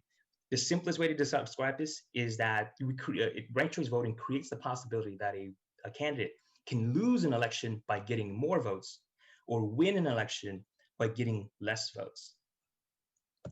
Now, to address the accessibility issue, though, the most recent data we have available, which is from this actually just last month, studied 1,000 Democratic primary voters who engaged in ranked choice voting. Of that process, 80% had no problems at all ranking candidates. Though older voters were concerned about whether they were going to do this correctly, they were actually more likely to vote correctly than younger voters. And 12% of these voters actually did undervote, meaning that they didn't rank all of the candidates that were available to them to rank. But the data available actually suggested that that was an intentional decision by those voters rather than a mistaken one. And on the issue of non-monotonicity, the concern there is whether or not a person who doesn't necessarily get the most first preference votes can go on to win, and whether that's a problem. Now, the issue here is this: every voter already gets to vote once. They get to rank those candidates in the order that they prefer. Once the reallocation occurs, even if the candidate who ultimately wins is not the one who got the most #1 preference vote, they still got more preferences than any other voter. And so that still says the voters want that candidate in that seat. A lower rank among voter preferences is not any indication that any other candidate was entitled to that seat in the first place. Now, to wrap this up and conclude, we're going to refer everyone back to the memo. The technical language and changes would have to occur in the charter because the charter currently defines how our election process works. And would love to hear any additional comments and questions as well. Thank you. Thank you, Commissioner Tran. Appreciate your focused attention at time. And the fantastic presentation. Yeah. Love a good graphic design here. So yeah, question from the commission before we go to public comment. Commissioner Meitzke. Yes, just a couple things. I too was late because of some technical problems on my own in trying to get on, so I apologize for that. In terms of ranked choice voting, I'm very intrigued by it. I'm basically a proponent. However, we do have some questions and concerns, and I think it's more about the cost of it. When I looked into, I was kind of curious after the New York, they just did it. And I thought, well, there was a lot of cost must have gone into counting the votes because it's more complicated. So I wanted to look at, what that would be, but I stumbled on a paper that talked about the cost, and they were focused mostly on what the cost is to run the election. And they concluded that there was really nothing there that said there was either a cost increase or savings to do that. So no, it's not what this memo talked about. It was more focused on the cost to actually participate in the election or to run. So I was wondering, instead of anecdotal, if there's any information that the group could find that really looks at, is there really a cost savings to the candidates or not, a paper. So I would, ask that a little bit more work be done on there.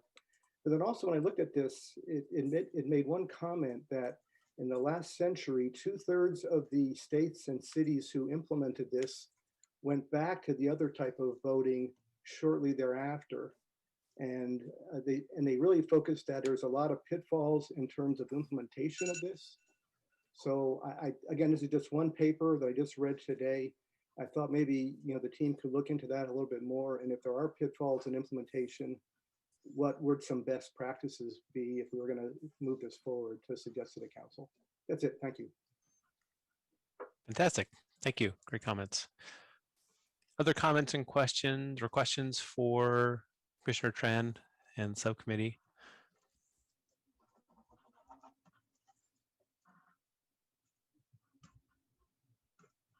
Nothing right now?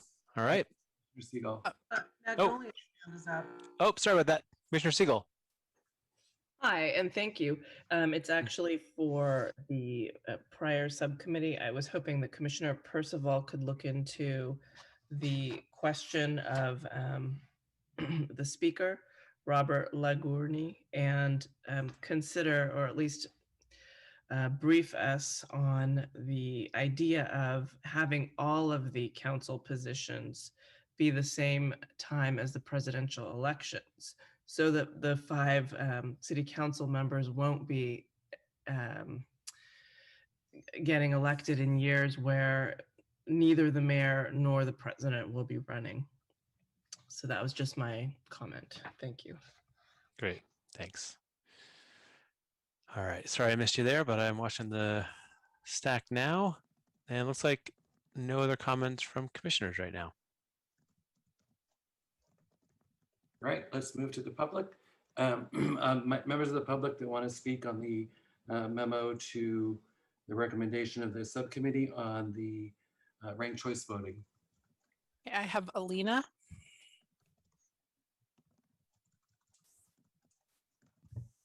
Hello, commissioners. Thank you. And thank you for that great presentation.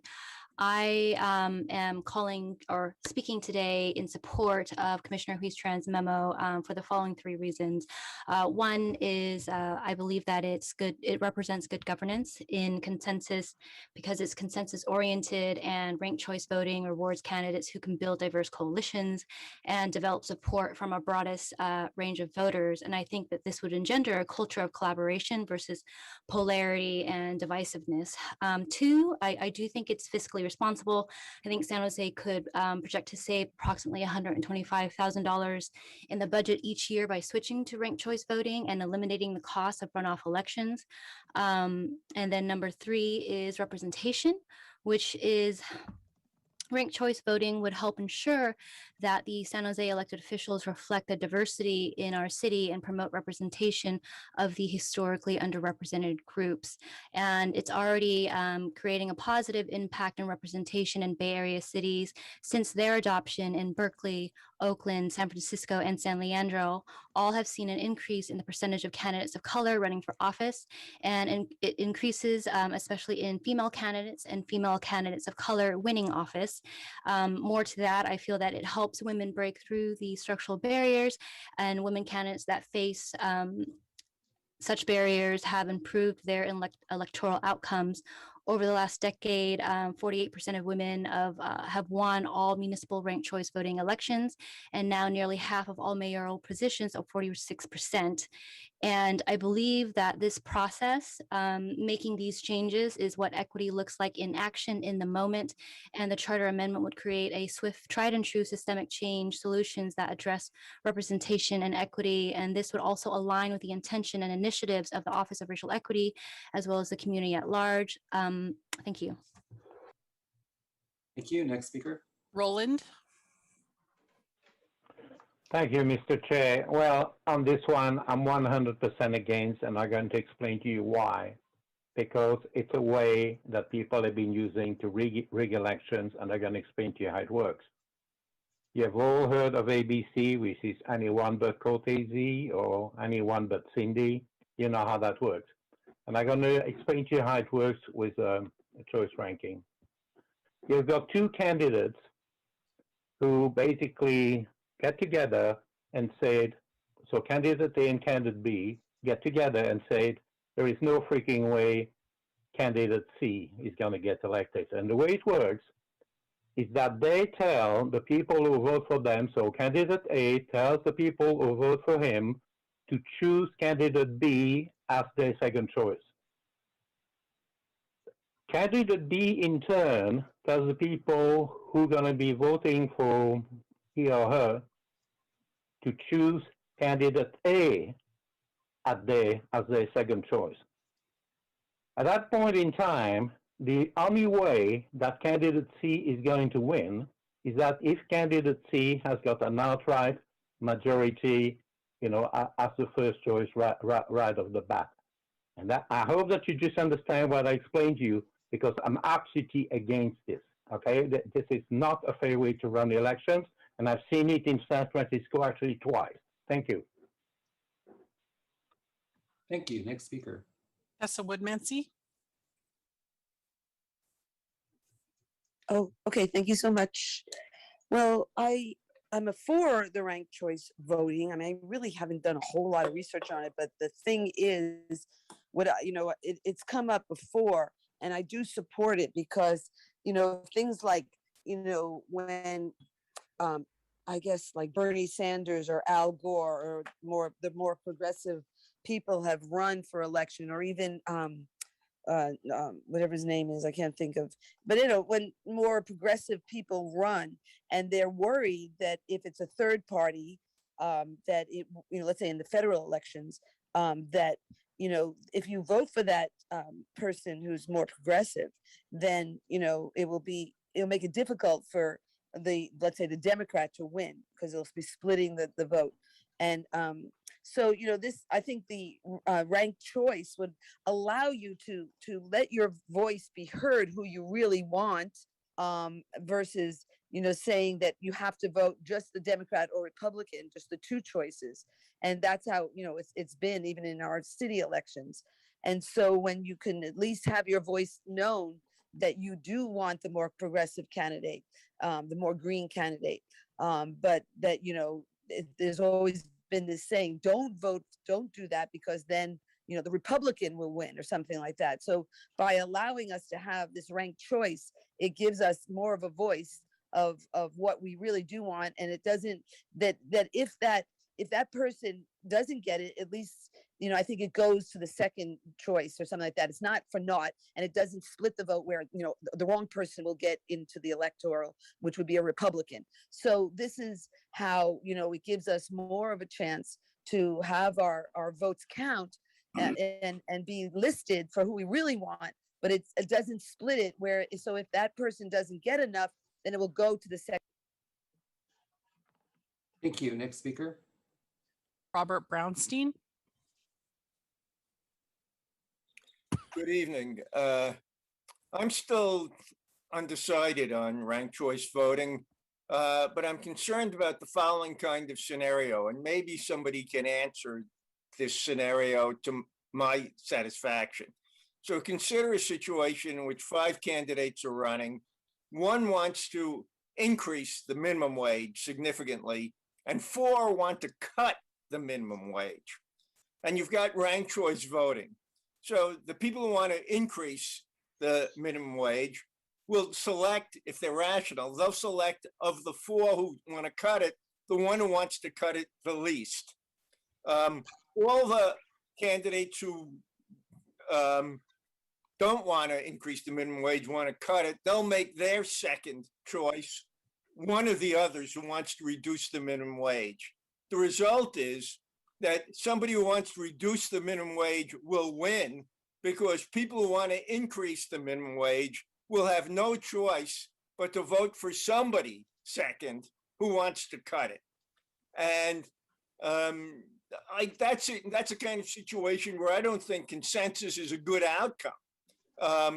What I would prefer is a chance to have the person who wants to increase the minimum wage go to another election and campaign hard to make it happen against the person who wants to cut it. It's assuming that one of them makes it into the runoff, wants to increase it, and one of the ones who wants to cut it also makes it into the runoff.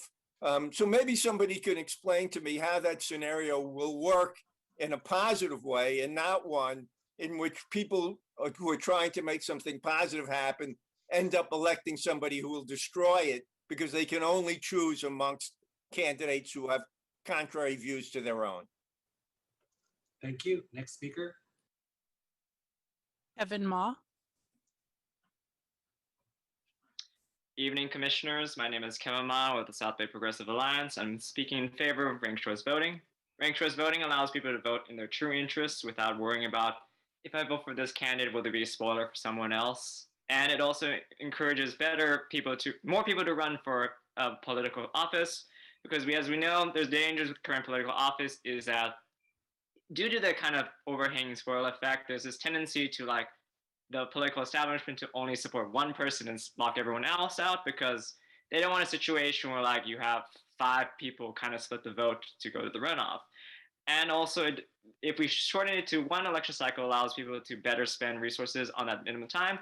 Not everyone can take a year off of work to run for an office if they have to go to runoff. If you go to any other city in the county, election period is basically 2 months, like in any other city council.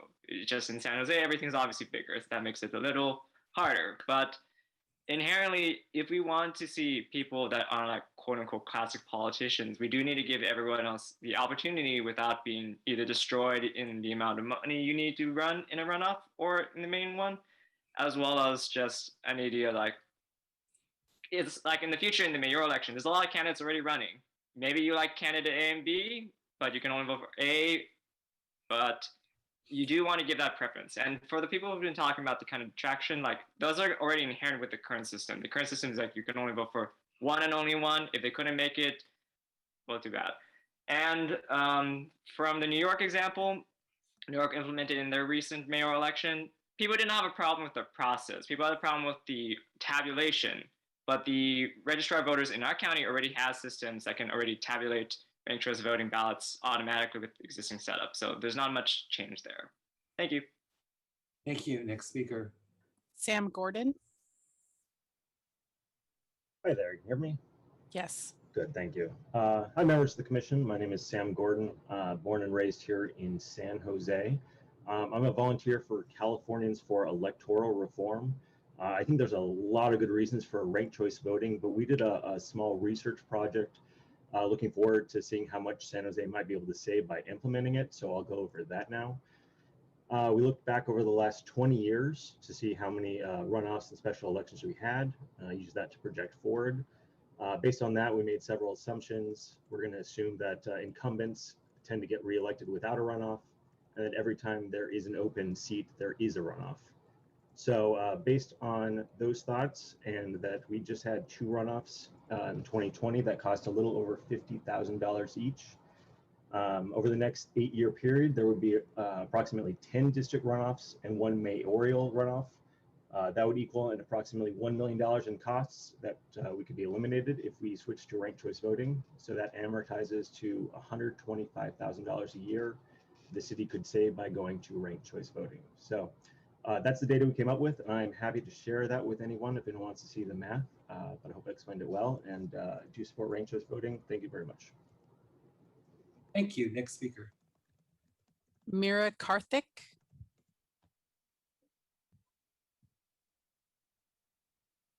Mira? Can you hear me? Yes. Okay, awesome. Hi, my name is Mira Karthik, and I am a District 10 resident and a member of the South Bay Progressive Alliance Electoral Reform Action Team, and I'm excited to speak in favor of ranked choice voting. So I believe ranked choice voting would help ensure San Jose's elected officials reflect the diversity in our city and promote representation of historically underrepresented groups. After implementing ranked choice voting, New York City recently elected its first ever majority female city council and their second ever Black mayor. Descriptive representation for women, people of color, and women of color is increased under ranked choice voting, and it replaces low underrepresented turnout elections and allows for multiple candidates appealing to the same community to running without splitting the vote. As our population has seen exponential growth over the past decade, it's important that we support democratic systems in San Jose like ranked choice voting that recognize this diversity and allows for a fair shot of our marginalized communities to have a voice in San Jose politics, both in voting and in running. I wholeheartedly support ranked choice voting, and I hope that you do as well. Thank you so much for your time. Thank you. Next speaker. Hawad Haider. Hey there, Commission. It's Hawad again. I'm speaking in strong support of ranked choice or instant runoff voting. The first reason I have is voter representation. The primary thing to keep in mind here is that we are switching the way we fill out the ballot. Like, we would be ranking candidates instead of doing first past the post, one over the other. And that comes with many issues, as we know. But what we need to remember too is that primaries are low turnout. And so when we're talking about switching the mayoral election, we're trying to increase turnout. And ranked choice voting does the same thing. It gives all candidates a chance to be considered by a larger share of the electorate. We can look at this through the lens of racial equity as well. For example, between primaries and elections, and to be clear, ranked choice voting would just bring us to the general election solely.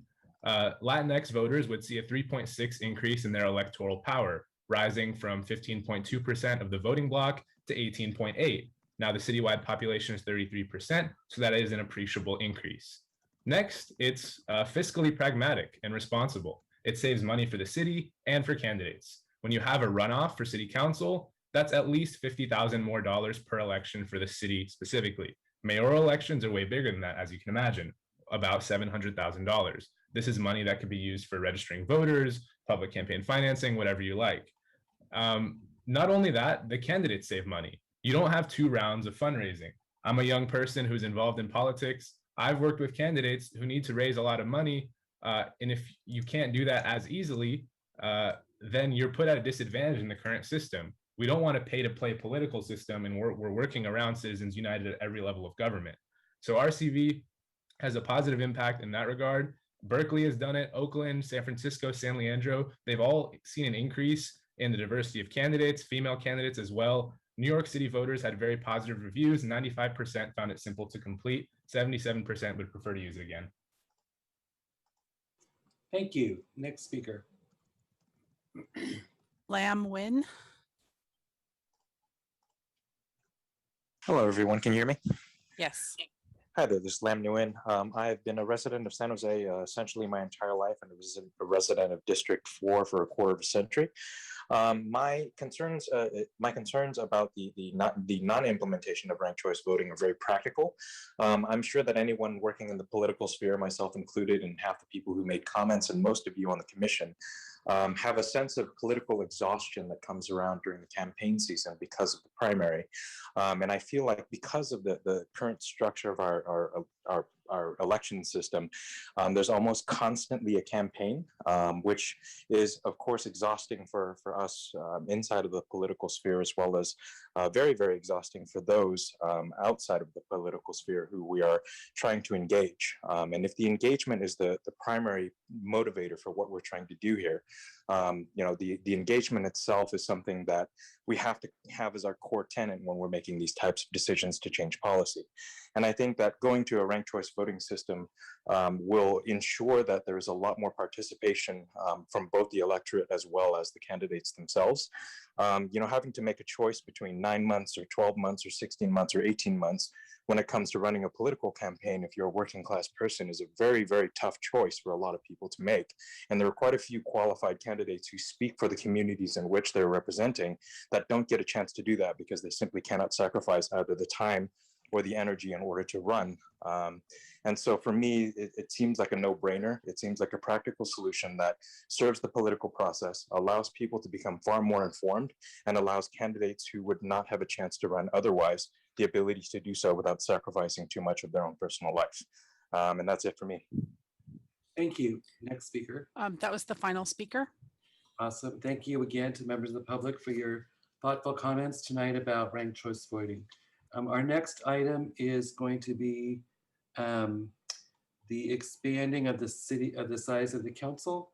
And I believe Which commissioner is going to be presenting? Commissioner Sanchez or? George Sanchez, yes. And Jose, Commissioner Posadas too. Okay. The two of us are presenting this. Awesome, thank you. Go ahead. Yes, the proposal here would be to expand the number of city council districts to better represent the people of San Jose. And as we know, San Jose has grown considerably in population in the past decade, especially the past 4 decades.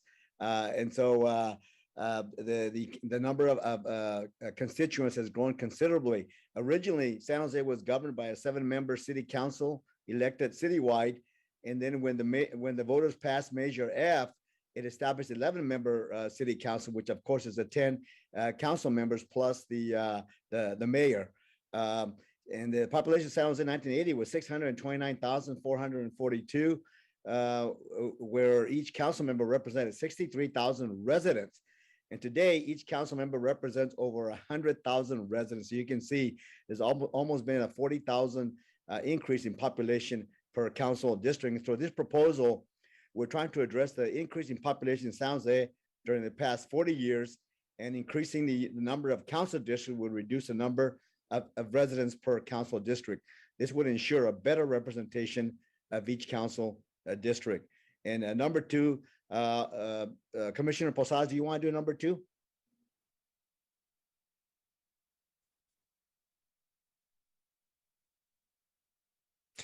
You're please unmute, Commissioner Posadas. Yes, there you go.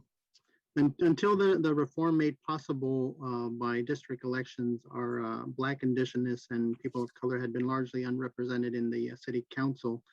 And as a result, their communities received less government services and funding for their neighborhoods. So what our proposal aims to do is to begin to reverse that history, so that we have more representation, not just on the city council, but the individuals themselves that are comprised of a council district see that representation, receive the additional funding that has been lacking over the decades. So basically, we're making the argument that we do wish to expand the city council. It can be a number that is set by the city council based on really the guidance from when the original Measure F was passed, when the ratio was closer to approximately 63,000 people per one city council representative, rather than what it is currently, which is over 100,000 per one council representative. And I have number 4 says, is this change feasible? Yes, the change of this type, they have taken place in many cities throughout California and across the country. And in comparison, we have the city of Denver currently at this time going through this process. And so they have 11 council seats, and they break down to 66,868 residents per council district. And they're looking at increasing it to 13 seats. And actually, they're a little bit different from us in the sense that they have 2 at-large council members. And so with this proposal, they would get rid of those at-large council members, and they would be part of the 13 council members that they're trying to institute. So this will be going to the voters in Denver. And again, number 5, who might benefit or be burdened by this change? Well, we see that the end result would be that people would be better represented in San Jose, and we know that the numbers are very large, and each council member and his staff really deal with a tremendous amount of issues. And I'm one who has some experience because I've worked in that capacity, and so I have an idea in terms of all the hard work that the council and their staff do on a daily basis. Number 5, who might benefit from or be burdened by this change? Jose, do you want to do that one? Number 5. Each resident in San Jose would be better served by the increase in council districts. The current redistricting process being overseen by the city's redistricting commission would need to be finalized, of course, to make sure that each district would be as equal in population as possible. The figures used in this process could be based on the last census that was completed, which was 2020 of last year. But in the event that this redistricting process is not finalized in time for the next general election, which would be the following year, it could be finalized mid-census in using 2025 data. Thank you, Jose. And then the other one question, what are the arguments against this proposal? Well, one argument could be that there's no need really for such a change to council districts at this time. There's currently a redistricting commission in place that is working on the 2020 census to bring about an equitable distribution of all current council districts. Another argument would be that the current system has worked well for the past 40 years, so why change things at this time? But again, in terms of representation, when you have 40,000 more residents per council district, you can see that there's going to be a lot less attention being paid to those residents.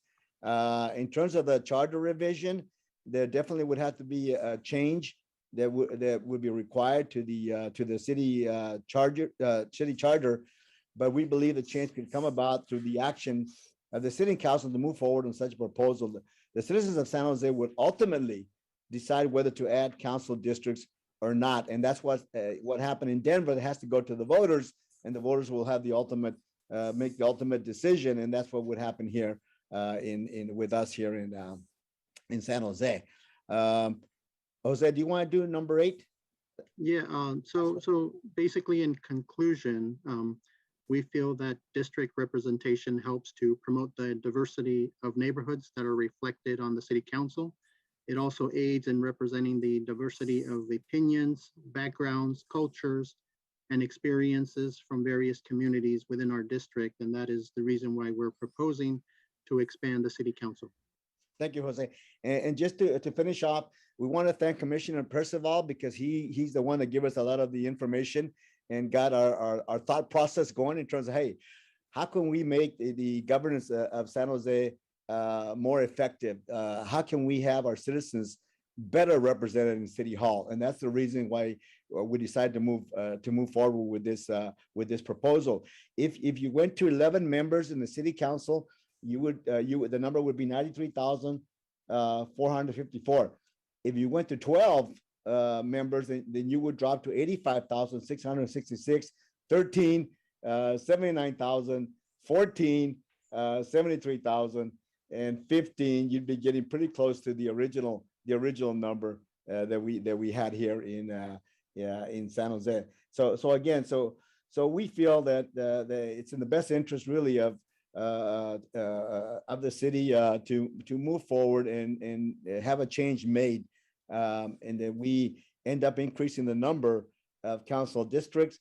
How many? That would be left up to ultimately to the city council and the residents of San Jose.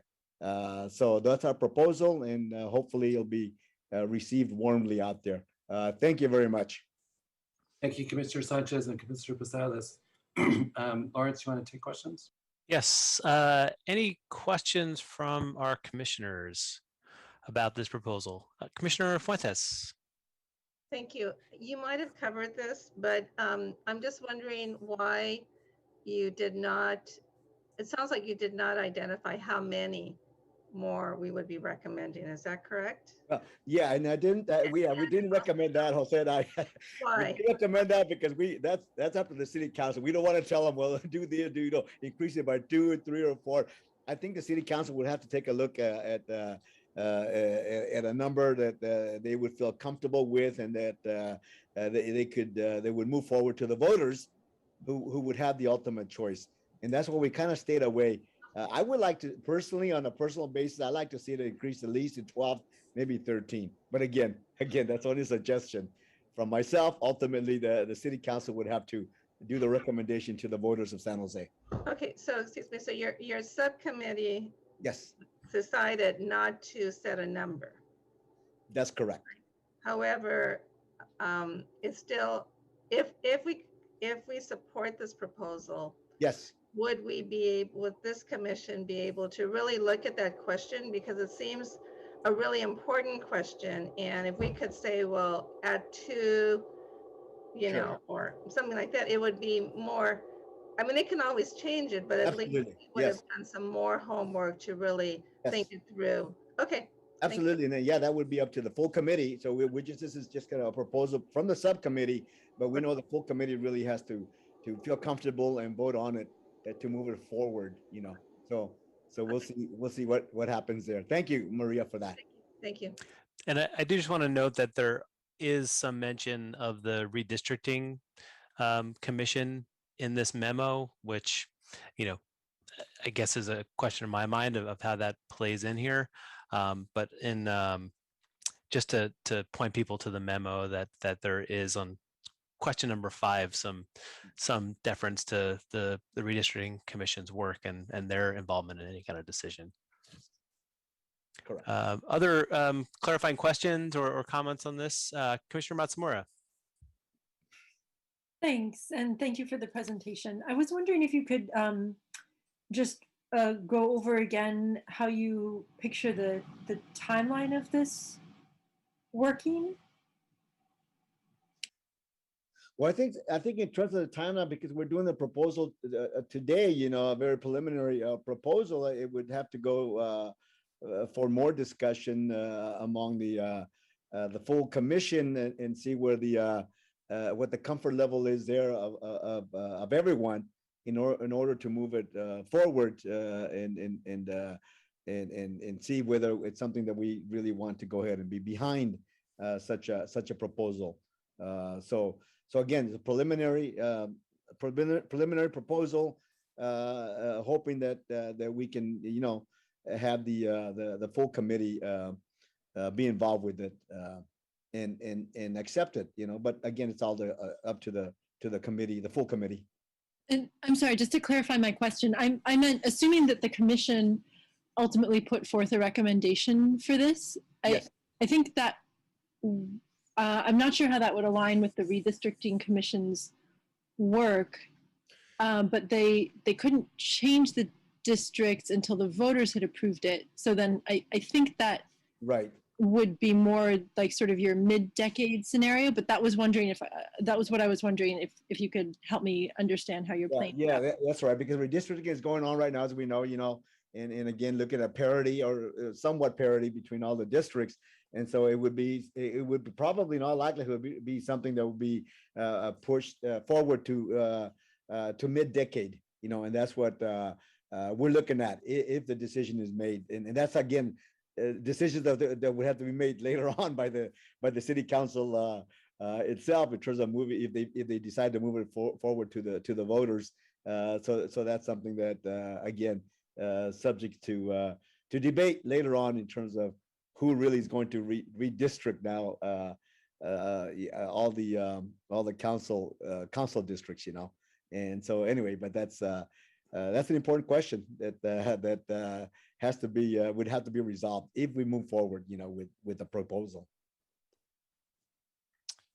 All right, I see Commissioners Tran and Amador. Commissioner Tran.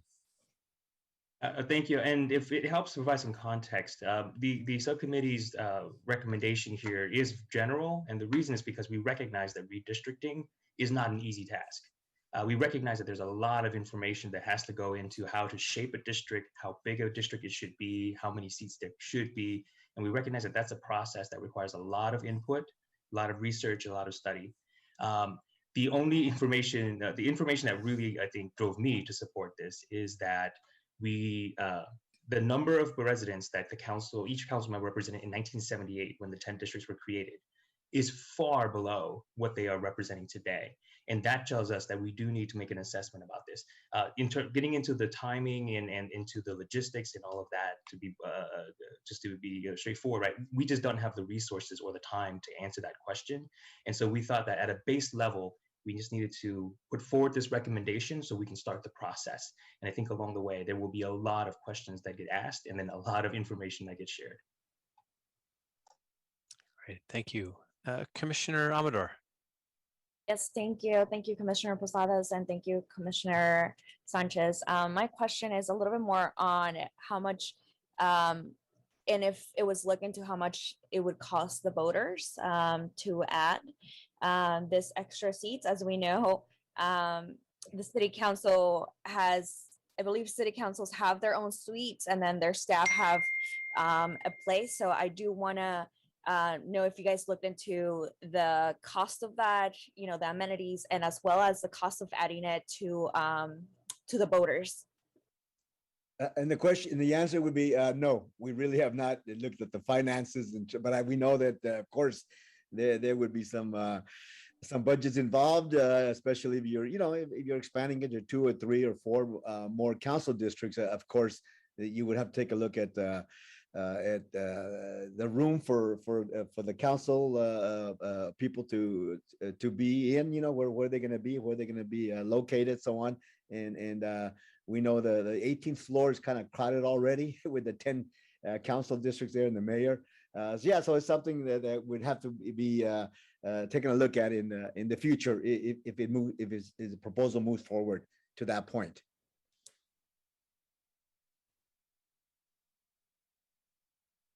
Commissioner Personal. Yeah, thanks. I just wanted to mention if the commission does decide to move forward with this, it may be in the interest of the commission to put forward some number in the sense that the city council, as similar to congressional districts that, states that lose a House seat, for example, very few members of Congress like to see their districts changed, right? So in that sense, there's not maybe a direct conflict of interest, but there's particularly council members who may be serving for some period of time, may be uninterested or feel comfortable with the status quo. So it may be of interest to the commission to put forward a number as sort of a starting point to help steer the debate. One other point I would just want to make is that, historically, California cities have had very small city councils, but it doesn't have to be that way. There's nothing in the state constitution that requires, charter cities like San Jose to have a relatively small city council. So we're sort of accustomed to having, 10 or 12 or 15 council districts, but it doesn't have to be that way. Now, there may be some advantages to that, and we could certainly debate that, but just sort of the familiarity of having relatively small councils is not one that's shared across the country. So, thanks. Thank you. Any final comments from commissioners? Commissioner Lazat. Unmute myself. So as somebody who represented close to 90,000 people on the city council, I think one of the arguments against is it goes to cost, but also goes to representation and how the redistricting would take place with regard to making sure that what the commissioners wanted to or attempting to, I don't know if rectify is the right word, but I find that the makeup of most of the council district is quite diverse. I mean, people were astounded to find out that Council District 1, which is in the west side, had gangs, had more apartment units than any other council district in the city. And so it was quite diverse. I had a very large Japanese population. So thinking about what you really wanted to do with regard to creating more council districts in order to get more representation, I'm concerned about it being becoming very isolated in the sense of not being diverse as most of the council districts are. The other issue is with regard to the costs, and the 18th floor was mentioned. There's only room for 10 council members and the mayor. So what happens to the rest of the people who are added?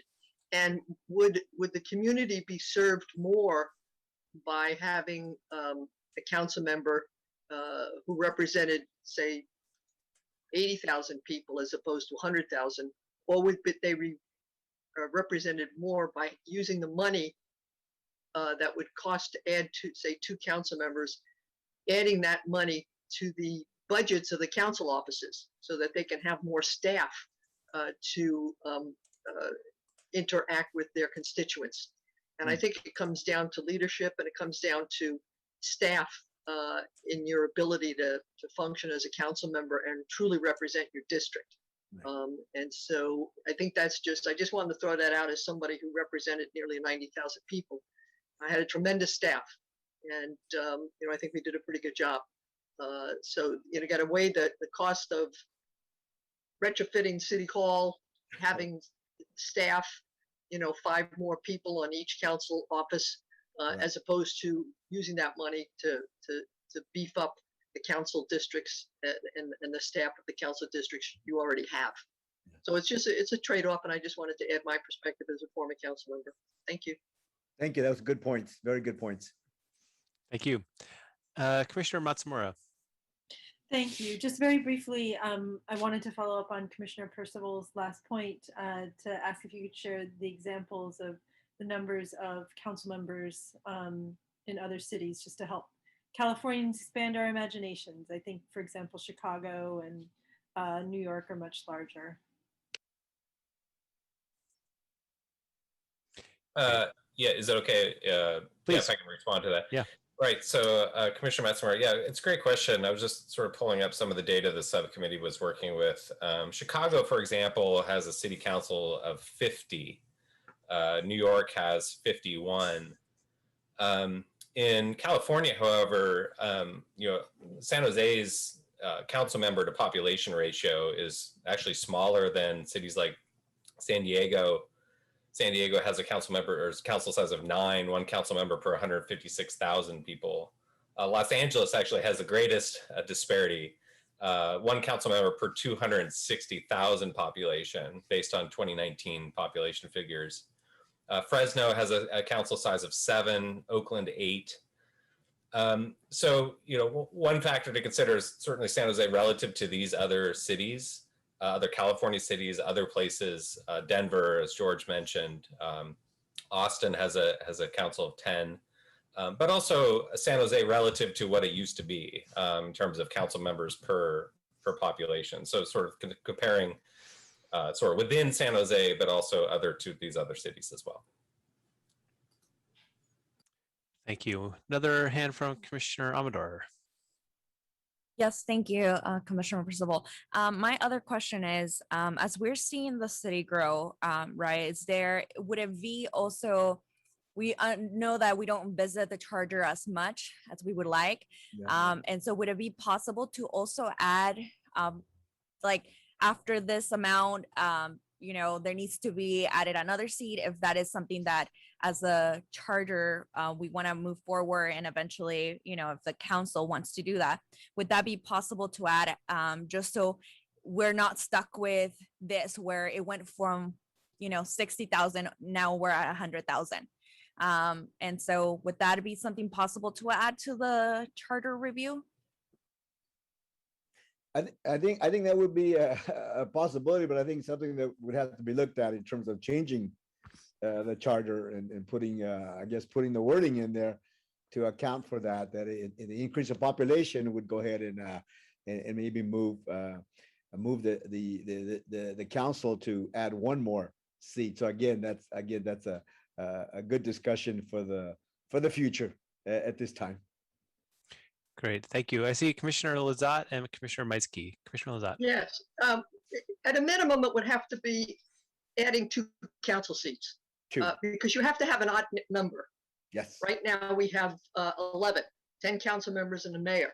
So if you add another council seat, that makes it an even number, and you can wind up with a stalemate. So it's got to be an uneven number of elected officials. So it would have to be 13 council members, 12 council members and the mayor for a total of 13. So that's adding 2 more council members. You can't add just 1. Correct. Good point. Thank you. I like that number myself. 13. Commissioner Meisky. Yeah, I was going to comment offline, but I thought since the numbers kind of came up, I'd do that. I was doing some work for our own subcommittee on the governance, and so I have a list of the top 50 cities in the United States and their population, and I actually have the number of council persons for each, so I have a bunch of data that I'll send along to the committee. But I actually went ahead and graphed it, and like all these scatter plots, you have it's kind of a grouping, and San Jose is kind of at the top of the grouping, but it is within it. It's not really an outlier from what I was looking at, but I'll forward that data to you. You guys can look at it yourself. Thanks. Great. Thank you. Great, thank you. Other final comments from commissioners before we go to the public? Well, thank you for the great feedback for the Voting and Election Subcommittee on that recommendation. Okay, I'd ask the clerk for a little help to the subcommittee as well. Can you just get us what the budget is per council district? Like I know there's a set amount of money, just so the subcommittee has some ballpark and understanding of that in terms of like how much does a council district staff, what is their annual budgets, just so we have some ballpark numbers. Yeah, I can pull that. Thank you. And I'd ask the subcommittee to look at, are we going to set the population so that, as Commissioner Amador is suggesting, let's say we say it's 150,000 people. I understand the 63,000 from 1985, but just say we think it's 150, and that's in the charter, so that when our population grows, everybody knows that there will be this kind of an increase in districts as the population will never go over 150. That's a different way of looking at it. Or we say it should be 75, and therefore there should be 2 more district seats. Keeping the odd number is going to be important. So just different ways that I think the subcommittee can look at. I do hear the sense from the commission that the commission is asking the subcommittee for a definitive recommendation. So keep working at the thinking through this. Whether or not the council adopts it is a different question, but I think there is a need to go one layer deeper in terms of pushing a recommendation that has a little bit more specificity around it, and don't be shy, okay? Let's move to the public. First speaker. First, I thought I was muted. The first speaker is Roland. Thank you, Mr. Chair. So I think I'm beginning to sound like the Antichrist tonight. Let me explain to you why this is a seriously bad idea. And basically, it has got to do with, how shall I say, good government. Let's look at the Board of Supervisors. That board represents 2 million people. How many supervisors? 5. Each supervisory supervisorial district consists of 400,000 residents. Okay? Now go and watch a board supervisors meeting. My take is they're reasonably well conducted. I wouldn't say the same thing about City of San Jose meetings. And quite frankly, if you want to know how bad things can possibly get, just watch a single VGA board meeting and you'll get the general idea. So let me close off and explain to you what Palo Alto did. They have the exact same problem with, basically the city council turning to pumping at 1 or 2 o'clock in the morning. And they did 2 things. The first thing they did is that they limited the amount of time any council member could comment to 5 minutes, not 15, like the City of San Jose. And the second thing they did, they used to have 9 council members, and they decided to drop 2. And the way they did this, in the next electoral cycle, there were 5 seats that were due for re-election out of the 9, and they basically dropped 2. So they only came back with 3 seats going back to the electorate. But the reason it was very easy to do in Palo Alto is that all these seats are at large. They did not have districts. They didn't have to do any redistricting. They just basically dropped seats off of the council, and now they've got reasonable meetings that end up most of the time before midnight, and that's because they're down to 7 council members, not 9. The next speaker is Tessa Woodmansey. Oh, okay. Thank you so much. Yeah, thank you. Well, I think we definitely need more council members from my experience, working with our council member who has been, really didn't know anything that was going on in our neighborhood, doesn't answer our questions, doesn't communicate with us. But so yeah, you could say we should have more council members, that maybe that new person might be more responsive. I think we definitely need more council members because of the large number of people. I think it could even be greater than, what are they saying, 100,000, which it is currently, down to like whatever it was a reduction, but I think it could even be greater, more people, much more localized, hyper local representation. But then you could also go from the fact that the council members can choose, because they might not like you or whatever reason, your politics, whatever, they can choose to ignore you. So I think what we need to have is a system like they have in New York and in San Francisco, and we're trying to implement it with our 311 system, but it's very weak. It's not working very well. Where in New York, basically if you call on any issue, it goes to their 311. You get a case number immediately, and basically, it's that then there's a tracking that the citizen can follow through. So we really need a system that is, without the any kind of emotionality. It's just very much computerized, that you call in, you say what the problem is, you get a case number, and then it's got to be, you can follow through, and that type of issue, so that there's more accountability. Because it seems like even if we write letters or do communication with them, it all goes into some big wastebasket. So that's my suggestion. Okay, Robert Aguirre.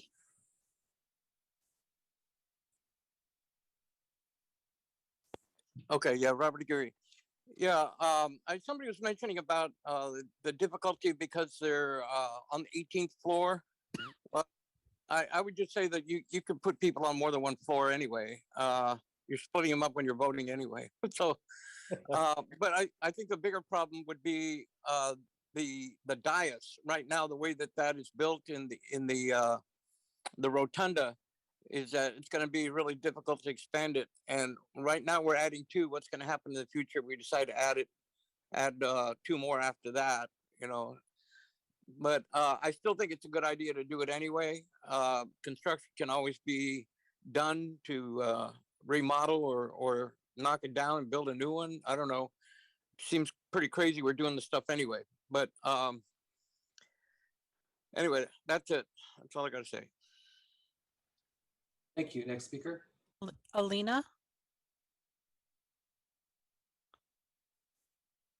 Evening, Commissioners. Alina, and I wanted to say, instead of weighing costs, I would like the commissioners to adopt, the equity lens that was spoken about in the Office of Racial Equity presentation, and reframe the question as weighing investments in representation in our community.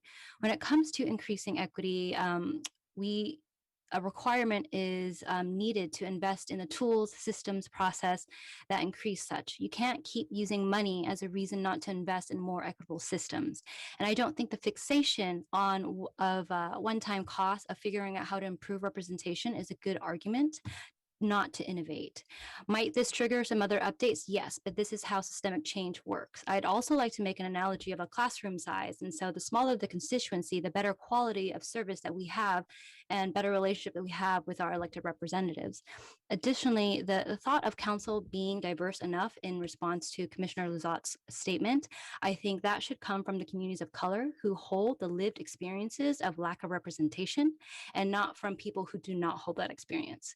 And the community has spoken, and they want more representation. And as we consider initiatives to curb the influence of money in politics, this is an important step for candidates in San Jose who spend an average of $2 per resident on average.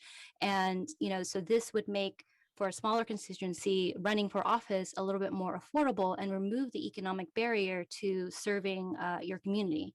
And this also has the potential to represent neighborhoods that are traditionally overlooked, like the Sunol Midtown that sits in District 6. This is where I live. I'm speaking as a resident. And, we're often overshadowed by higher turnout, higher wealth areas, and in the same district, like the Rose Garden and Willow Glen, as districts get smaller, again, the voice of the community has their local government a better representation. Thank you. Thank you. Next speaker. Hawad Haider. Hey, commissioners, it's Hawad.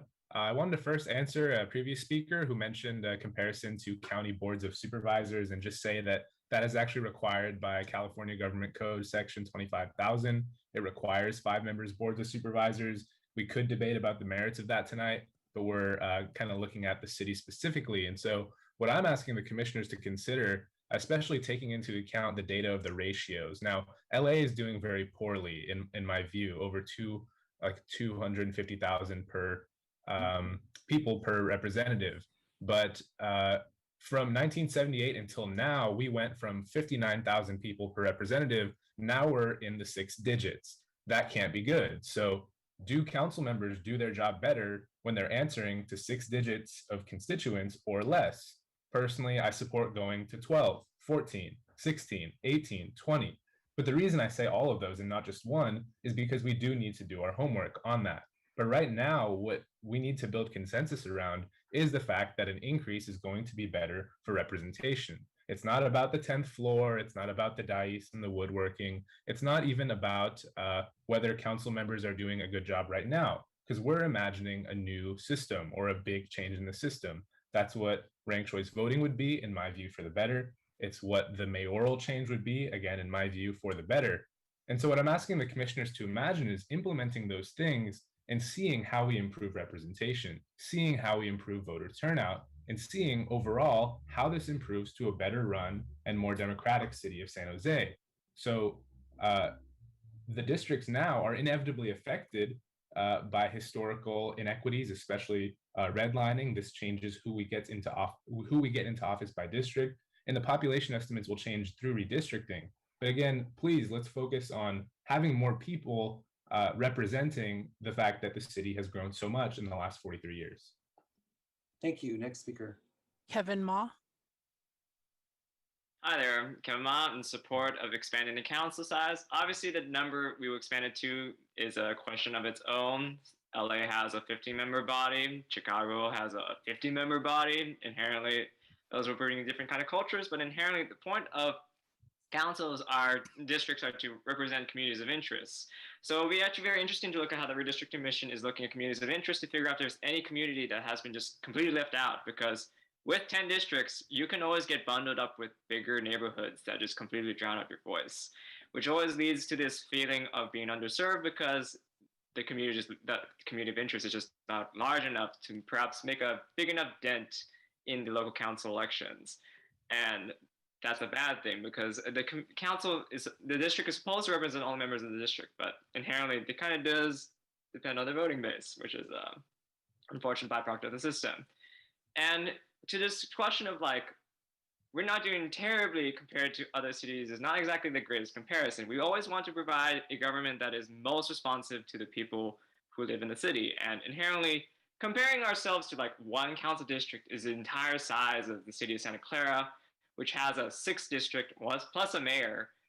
Not to compare ourselves to Monte Sereno, which is even smaller and has 5 council members, but it is important to be able to give a person that people can reach out to. It's like when you interact with the federal government, you don't usually interact with individual agencies of the federal government. You interact with your representative, you interact with your senator. And it gives that kind of personal touch that perhaps lacks in a lot of outreach in the city because each department does their own outreach. They don't really share information, but at least there's one person, the district member, the council member, whose entire job is to make the constituents happy. And the more of them, the better the system works for the entire citizenry. Thank you. Thank you. Next speaker. Matt Kay.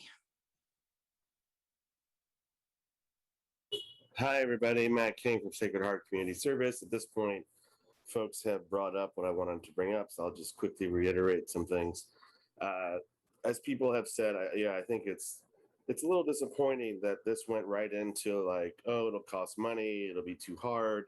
That is not what we should be here to discuss. We should be here to discuss what are the changes our city needs. And as Alina said so eloquently, thinking about this from an equity perspective and coming at this from a can-do attitude. I also live in District 6, not the same area as Alina, and I know for a fact that my council member does not care about the part of the district I live in. And my evidence for that is that in the 2 times she ran, I was never once door knocked or had any literature left in my door. So I know that this part of this neighborhood does not exist in her thinking the way some other ones do. And then also just want to say that I don't think it matters at all what other cities are doing, whether they have more people per district or fewer people per district. It seems totally immaterial to me. We need to come at this question about what is best for people in our city. What are we trying to accomplish, and what is the number for us to do that? Thank you. Thank you. Next speaker. Lamb Win. Hi there. Thank you. I couldn't agree with Matt and Alina more. The one thing that I don't like to hear, I'm going to out myself for a moment and also be that practical voice again, just because I feel like from a staff perspective, as an employee of the city, I get an inner view of this that kind of gives me some perspectives into the philosophical framework that is a can't do versus a can do attitude. I feel like if it's the right thing, regardless of what price we may pay or what changes we have to make, doing the right thing is never bad. From a practical perspective, living in District 4, just looking, someone open up the map for District 4 sometime and tell me if you think that that's a reasonable geographic area for one council member to have. And sure, obviously, it's not just about the geographical landscape, but also the population density. And if you were to take a look at the bits and pieces of District 4 and its individual components, sure, there's been some talk about how the specificity culture-wise may be too rigid in that sense, but I would also argue that there's a sense of dilution that happens too with voices like voices of my community and the Vietnamese community, for example, not being particularly heard when it comes to the political process. So I think that regardless of what that number ends up being, what we're here to do is to ask the right question. And the question that we have to ask ourselves is the current number of council members meaningfully effective? And moving forward, will it continue to be effective for a city that's growing and hoping to evolve into something better? And that's all for me. Thank you. Next speaker. Kiana.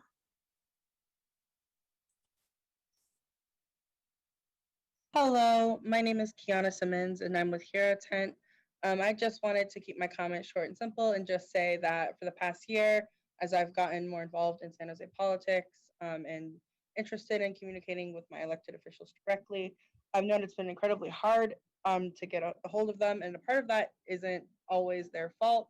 The districts are too big. There's so many people, and there's also more people that they frankly cater to more than they do someone like me, right? So I do believe the district should be smaller. I think it would yield more of a democratic system where we can actually have more control and facilitation between our elected officials. So I'm in favor, and I think a lot of people on the ground are people who can't make this call are in favor. They want to actually be represented and not be, for lack of better words, cast aside when there are more affluent members in their district who have more money, and that's who their council member chooses to target for voting. That's all I have to say. Thank you so much. I yield my time. Thank you. Next speaker. Mira Karthik. Hi, can you hear me? Yes. Awesome. So I know I'm going kind of towards the end, and so a lot of people have covered what I want to say, but I kind of just want to reemphasize this point that a lot of residents and constituents, especially as a young person in politics, I've been able to talk to a lot of people from diverse districts around San Jose, and it is a diverse place. And I think at a micro level, we need to, respond to the to the request that neighborhoods and community members are asking, because I live in District 10, and in District 10, a lot of the attention goes towards Almaden, where I live, but District 10 is a pretty big place, and there's a lot of neighborhoods that I've seen that their needs have not been historically met for the 16 years that I've lived here. And I really think it's important that we have expanded council sizes in order to address this. And as Alina mentioned, I think that this idea that marginalized people and people of color, especially in San Jose, have specifically requested for this idea of a better communication with their city council member. And in the current framework that our city council is in right now, we aren't able to directly meet or have personal connections in the ways that a lot of people would like. And so I think that expanding city council sizes, especially in San Jose, is a really important step forward to show progress and to show that we're listening to all members of San Jose. And with that, again, I want to reemphasize that everyone has emphasized that it's not about money, but it's rather about making sure that we're meeting the needs of all community members and all people in San Jose, because in order to make it better, we need to address all of these concerns and work to make a better San Jose in general. So thank you so much for your time, and I yield mine. Thank you. Thank you. Next speaker. That was our final speaker. Awesome. Thank you. Just for the subcommittee's piece, thanks to our city clerk, the council budget per council office is $872,665. So just to have a ballpark number in your heads, so $872,665 is the council budget, current council office budget. All right. Yeah, I would like to say that's the base budget. So individual council members, if they have carryovers, you might have heard a different figure, but 872 is the base budget. Thank you. All right, let us go to our next recommendation, which is elevating the Fair Campaign and Political Practice Commission. And I believe I'm going to Commissioner Monley for that presentation. Commissioner Monley. Commissioners Monley and Posada. Yeah, great. Thank you. Do you want to start off, Jose? Yeah, I'll start, and if I leave anything out, feel free to chime in. So I'm pitch hitting actually for a fellow commissioner who's not able to join us tonight. The proposal is regarding elevating the board for fair campaign and political practice, and it actually consists of 4 linked proposals. So one of the questions that I think that we seem to go through with the various proposals that we've heard tonight was the following: how do we get more participation, more interest, more passion for elections, and specifically for voting? One way we believe is to provide election information that is more readily accessible, understandable, and usable. Another way would be to create the infrastructure, the systems that will support these efforts. And if that infrastructure already exists, to determine how we as a Charter Review Commission can augment its abilities, its powers, its authorities to strengthen its role to fulfill its mission of equity, representation, inclusion, and civic engagement. So looking at it through those lens, we came up with a series of 4 specific proposals, and I'll go through them right now.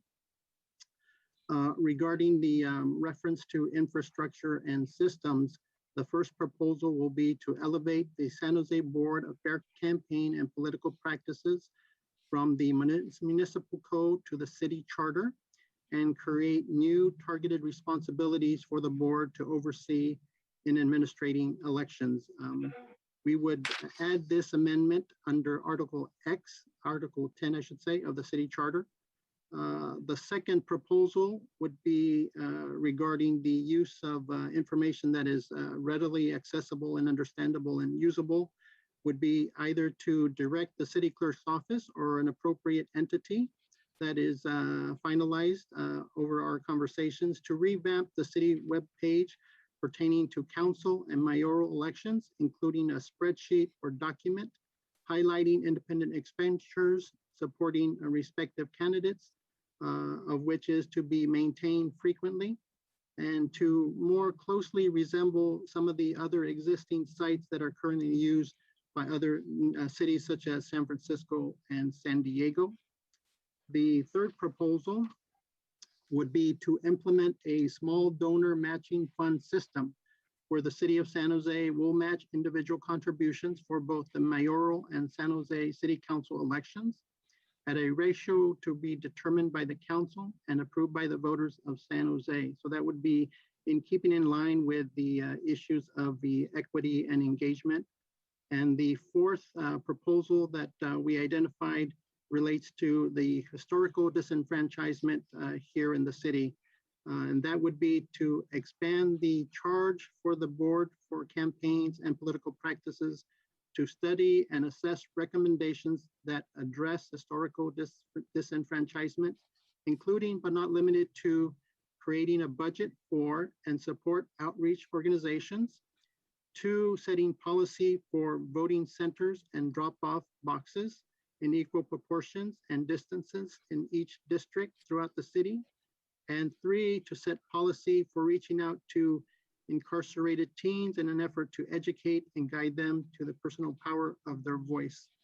So we're looking at 4 very specific proposals in this memorandum. And I would conclude my portion and allow Commissioner Monley to also chime in later, is that we're really looking at a 2-step process. The first step would be, as I mentioned at the beginning, to elevate the San Jose Board of Fair Campaign and Political Practices to an officially listed commission on the charter. And that will require a revision to the charter. That's why we're setting it and presented it here to the Charter Review Commission. And the second step would be to expand the scope of this board, allowing the revision to it for it to be elevated to a standing one under the existing charter. Commissioner Monley, if you would like to add additional comments. Yeah, I do. I do. So the board of the Board for Fair Campaigns and Political Practices is already in the city code, municipal code. What we're really looking to do here is to elevate it to a full standing committee, as there are a commission, as there are 3 others standing now. And we believe that this commission, all commissions actually, are the voice of the people to the city council. And by having this elevation, we actually, and an expansion of the roles, we would actually have an opportunity for many more people who feel disenfranchised. There's no one that they can talk to that listens to their particular issues in their community, or certain people who are truly disenfranchised, such as incarcerated teens who, when they get out, would be great for them if they felt that they had a voice through their vote. And this board could offer many opportunities for taking quick action, much more fluid than the city charter. This is an opportunity for this board to really become the voice of the people.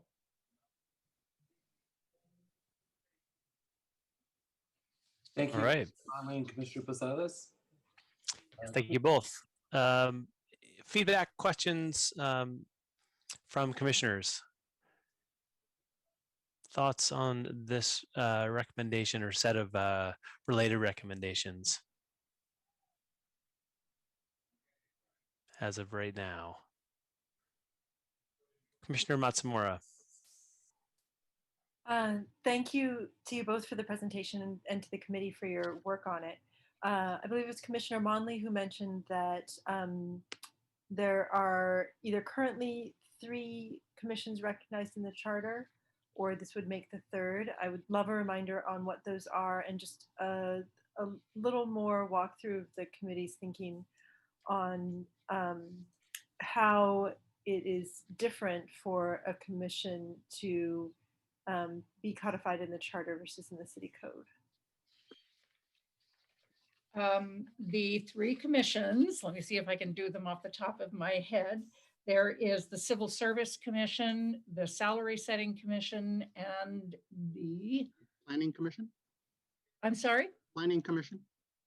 Oh, Planning Commission. Thank you. Yes, Jose. Thank you. So those are the three, and elevating a commission to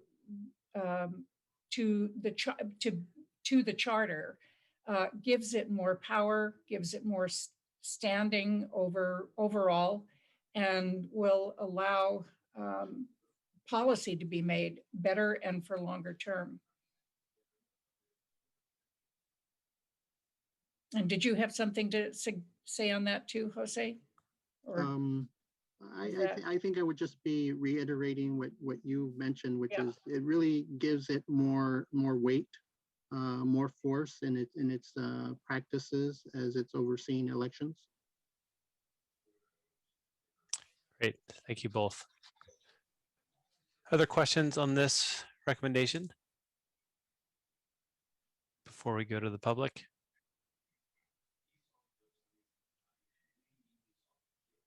All right, seeing none, let's go to the public. First speaker, please, if you'd like to speak on the elevation of the Fair Campaign Political Practices Commission. Tessa Woodmansey.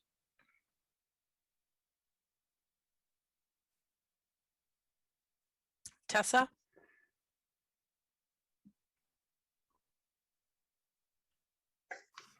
Tessa? Okay, I'm going to move on to the next person. I can come back to Tessa. Adrian Gonzalez.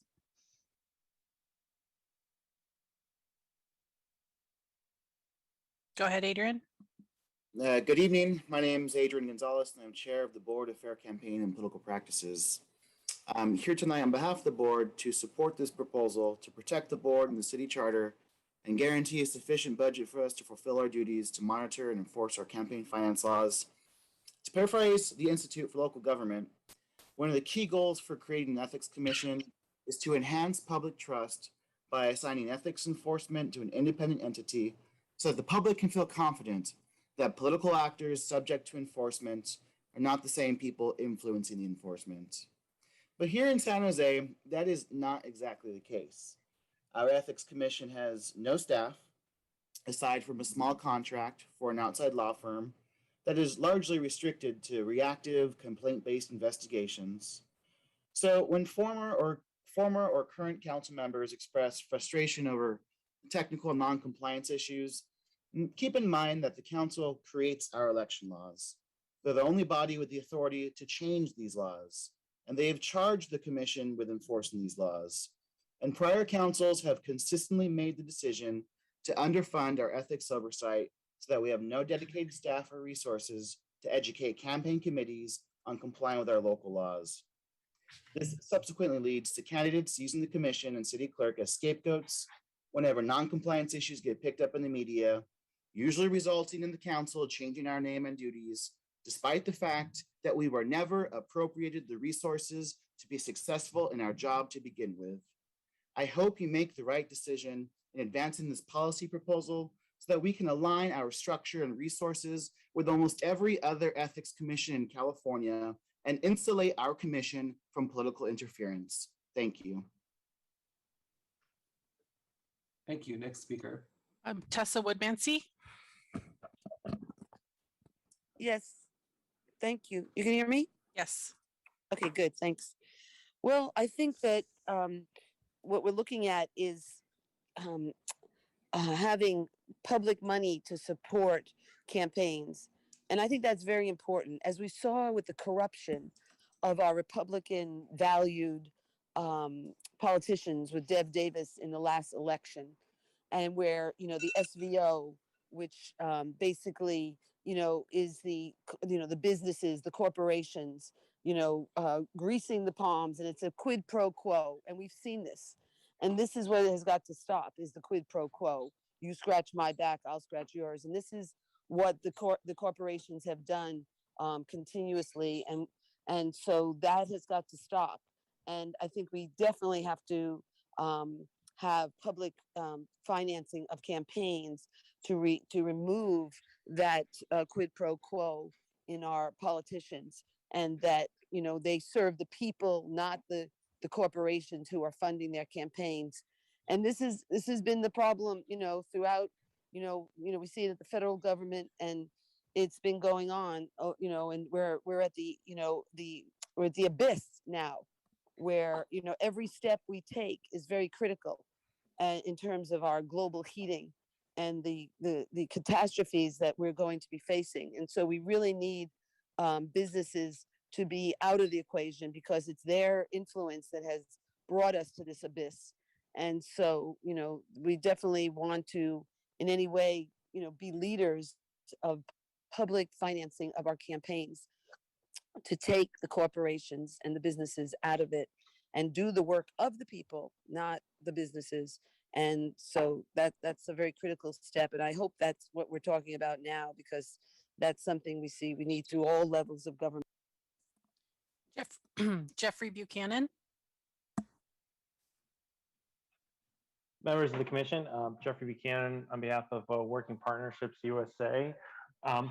Would like to support certainly the concept of elevating the ethics committee to being a part of the city's charter, and also appreciate the proposal within this in terms of looking at specific campaign finance reforms within the municipal code and not necessarily the charter. I think, as I've commented in earlier conversations, certainly with the constantly changing state of both federal and state election reform laws when it comes to campaign finance laws, it's important that we maintain that kind of flexibility.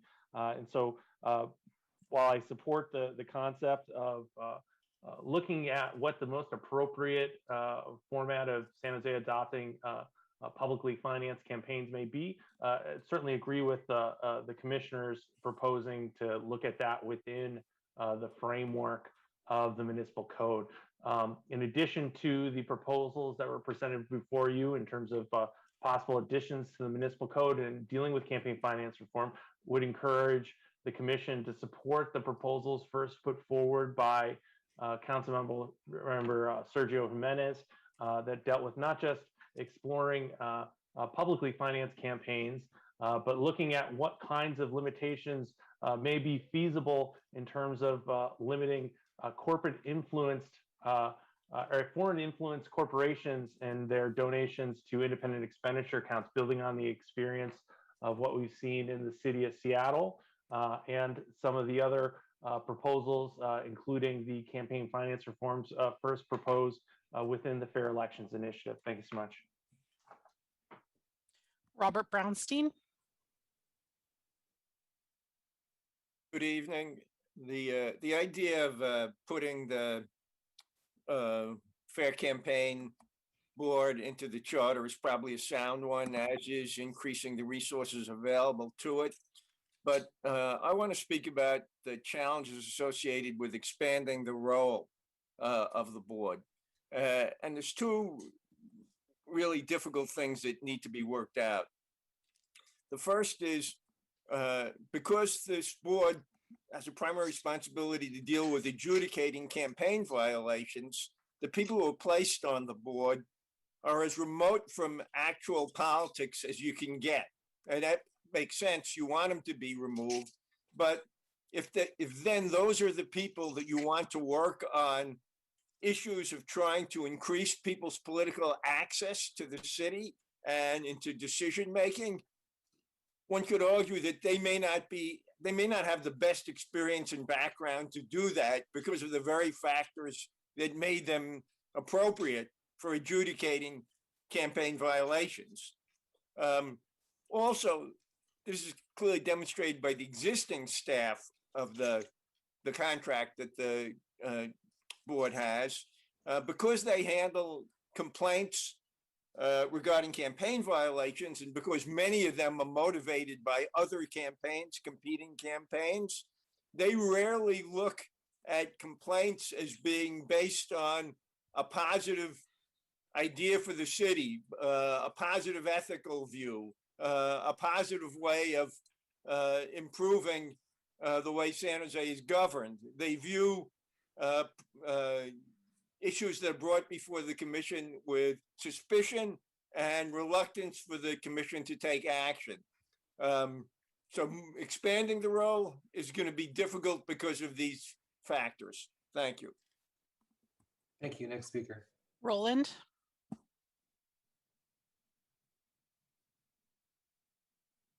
Roland, go ahead. Yeah, sorry about that. My mouse was asleep. So basically, no real problems with the options 1, 2, and 4. With regard to the third one, I'm essentially opposed to matching even small contributions. I don't contribute to anybody's campaign, and I sure as hell don't want anybody to use my taxes to contribute to somebody else's campaign. My guess is this is going to become from the general fund. There is nothing out there that I can see that defines what is a small contribution. Is it $20? Is it $250? Now, I'm not familiar with this Political Practices Commission, but I hope that there are some bylaws that present, say, for instance, political consultants from being appointed to this commission, because if not, you've got a serious conflict of interest, because these people will essentially be, voting to fatten their pockets by doubling, whatever small contributions they might be getting from other people. And that's my 2 cents. Thank you. Thank you. Next speaker. Kevin Ma. Evening again, commissioners. My name is Kevin Ma. I'm in support of all the items on this memorandum. Inherently, having an ethics commission that is only an ordinance allows it to be directly influenced by council. It used to be called the Ethics Commission, but got renamed because no one wants a headline of investigated by the Ethics Commission. But it's easier to see if it's investigated by FPP, like whatever acronym it is now, because it's not ethics. Also, and additionally, as with any other commission, it could be dissolved at any time, honestly, as long as it's properly noticed by the Brown Act.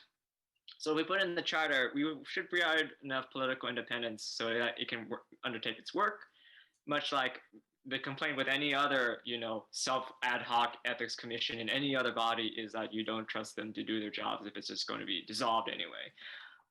Inherently, such a board needs staffing. If there's not enough staffing, that it cannot do its job. And if its job is to enforce basic campaign finance restrictions on candidacies, the danger is it becomes an incentive to just constantly fund it, much as defunding the IRS is constantly popular because people don't like tax lawyers, even though someone has to find the tax cheats and all that stuff. Inherently, there should be a body in the city that does encourage voting, because voting is on the basis of legitimacy of our current system.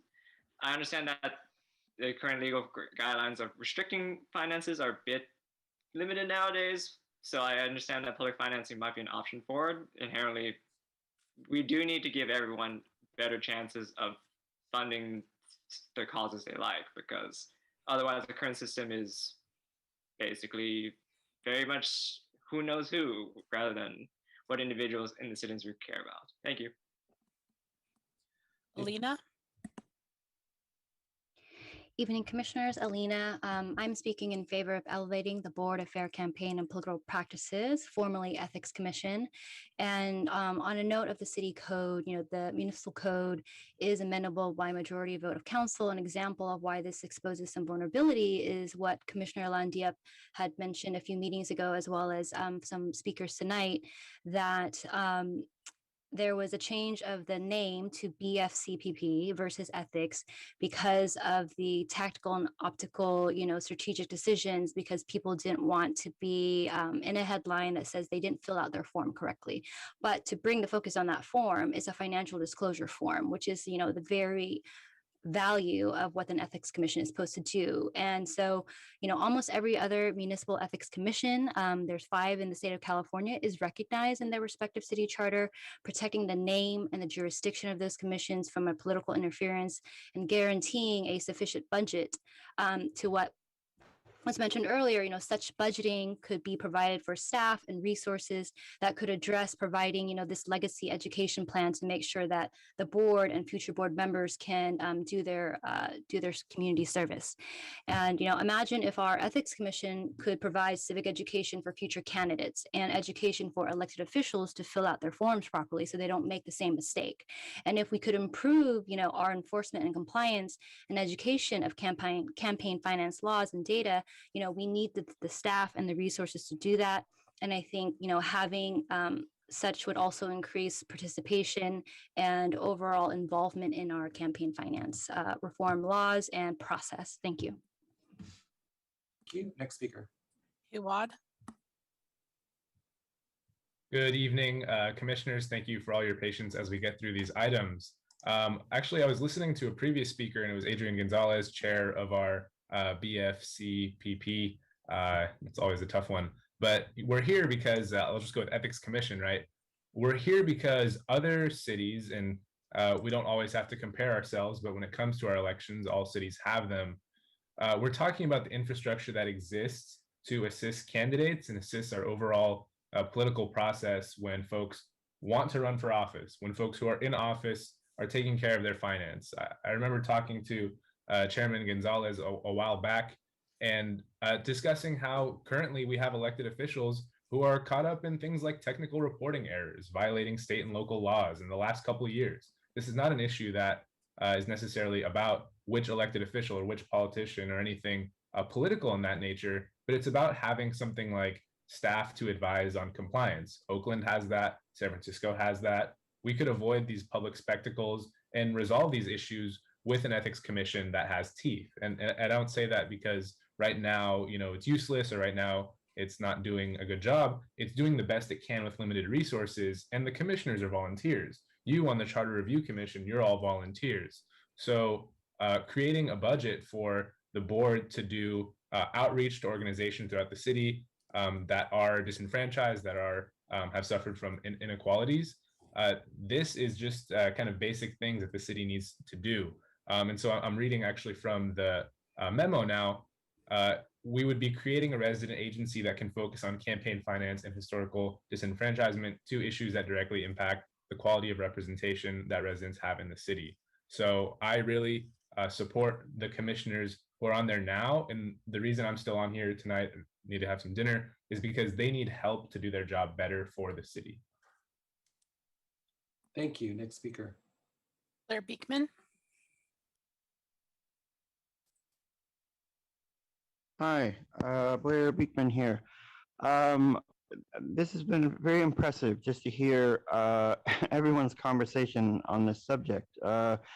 Thank you that you're actually trying to offer these sort of ideas for the future of an ethics commission. And thank you that, it was really amazing public comment to try to better address the situation. And thank you to everyone. It was a good learning experience for myself. And I really liked Tessa Woodmansey's words. There's a future of political campaigning that is important, that I hope can be considered. And I just find it hopeful what we can work towards in the future of a political campaign process, and to keep those ideas in mind as you're making decisions, and for ourselves to be open to that future, to build ourselves, and how we're talking about these subjects. It's important to be doing that, and what we can't fully do now, to leave those doors open for our future, is very important. So thanks for this item, and good luck however we can move forward with this issue. Thanks. Thank you. Next speaker. That was our final speaker. Thank you. Thank you, commissioners, and thank you to our members of the public for your thoughtful comments on this item. We're now going to move to our next item, which is is Mr. Chair. I'm so sorry. I'm wondering whether through the chair I could ask a question that I meant to ask earlier and forgot. I don't know if you. Go ahead, Commissioner Metzmore. Thank you so much. I did want to ask, you know, there've been a number of items that have come up as we've gone through all these really thoughtful recommendations from this committee. You know, clearly there's a lot of richness here and just some very heavy duty public policy for us all to consider. You know, and as a specific example on the proposal to increase the number of districts, you know, we heard from the committee that they had some hesitation around recommending a specific number of districts because of the seriousness of the considerations that need to factor into such a recommendation. I did want to follow up just on the availability of research support for the commission, for the committees. From my understanding from an email, since our last full commission meeting, there's no research support available sort of for specialized questions like really giving good consideration to the number of districts that could be best for the city of San Jose. But I do understand that the city council had allocated $35,000 for the express purpose of supporting research capacity for the commission. And so I'm seeing the need, I'm seeing the resources. I'm also not sure how we would express to city council that we had spent those resources, if not for the purpose of providing research support for really important issues like this. So I was hoping to hear a little bit more perhaps from the chair and consultant or whoever else could provide insight about how we can use resources to meet needs. Commissioner Matsumura, we did, I think you weren't on online yet this evening, but the city clerk did review the research questions, and I'm going to ask the city clerk to respond to your question at this point again. Thank you so much for that. We can do research. We can't analyze the research. So if you have something, you want us to find some resources for you, we can find the resources for you. But we can't go through, read the resources, provide analysis or an executive summary, but we can find it for you. It's just the analysis of research that we don't have the staffing for. And how then are we using the $35,000 that the city council allocated for us to be able to have the kind of research that isn't within the capacity of the city clerk? We did add money to the civic makers for them to provide qualitative and quantitative research. But again, that's not analysis of research. So we can give you the research. We'll do research for you. Yeah, so the governance subcommittee has reached out. We're conducting some research about the equity questions around allocation of city services, for example. So we've been working with them to refine the research question to some specificity and that we can get to within a certain timeline. That's going to be able to be incorporated into deliberation and recommendation. So it is an open invitation. There is funding. If you have research questions you want done, please send them to us and we will let you know what we can do on them. If there's specific, you know, we're looking, we've had a lot of great folks talk with us. So there's people out there that do this kind of research. We can contract with those people to get it done. So we have options. The research budget has been there for some time. So I would please encourage you to reach out through that email just so that we can all be on the same page about what the request is and we'll get something done for you. Some of these questions, again, sort of dovetail with much bigger questions around like the redistricting commission. So I think that we would have to have an internal conversation about, first of all, we have to start with specifically what are we asking? So to really refine the research question, and then we can talk about sort of what other resources are available, what research exists, and we can put together a path forward to do that research, sort of primary research if necessary. So yeah, I think, is that helpful, Commissioner Matsumura? Yes, thank you. That's a very different impression than I got from the email that we received within the last few weeks. Yeah, I mean, the context was on that. Yeah, hopefully, sorry to interrupt. The context was that we were getting some requests to analyze papers that people had already received, and they wanted help going through and summarizing what was in some of the papers. And you know, that and those papers are speaking to the very topics that some of the recommendations were around. And so we're trying to be judicious about how we use the funding to be able to actually do some primary research if necessary, versus asking commissioners to take time on their own to read through materials and provide summaries as necessary. So we're trying to be as clear as we can about these recommendations, and apologies if you're sort of not, but it's always better to ask, and we can kind of talk and see what's possible given the budget that is available. So, and some of that research is being conducted right now. So, Commissioner Siegel. Thank you. Just on this last point of expanding the roles, is it possible for the commissioners to get back to us on the question of how much money will be diverted from the FCB by expanding its role? I understand they already don't have enough money for the job that they're tasked with. And so giving them that expansion of their role to do sort of community outreach and education on voting, how much of their budget is going to be diverted into that? Thank you so much. Or to add to that question, Commissioner Siegel, would be what's the increase in their budget they would need if they're going to expand their role? I think that's the other side of it. So both sides could be looked at, but the financial analysis is something we'd ask the subcommittee to give us some thought around. Great. Very well stated. Thank you, Chair. Sure. Any other before we move on? Okay, so at Thursday night's public hearing, the commissioners that were presented tonight will present again so that we can hear from members of the public in the public hearing around all these items that we've heard tonight. I'm going to move us to now our next item, which is the subcommittee's report.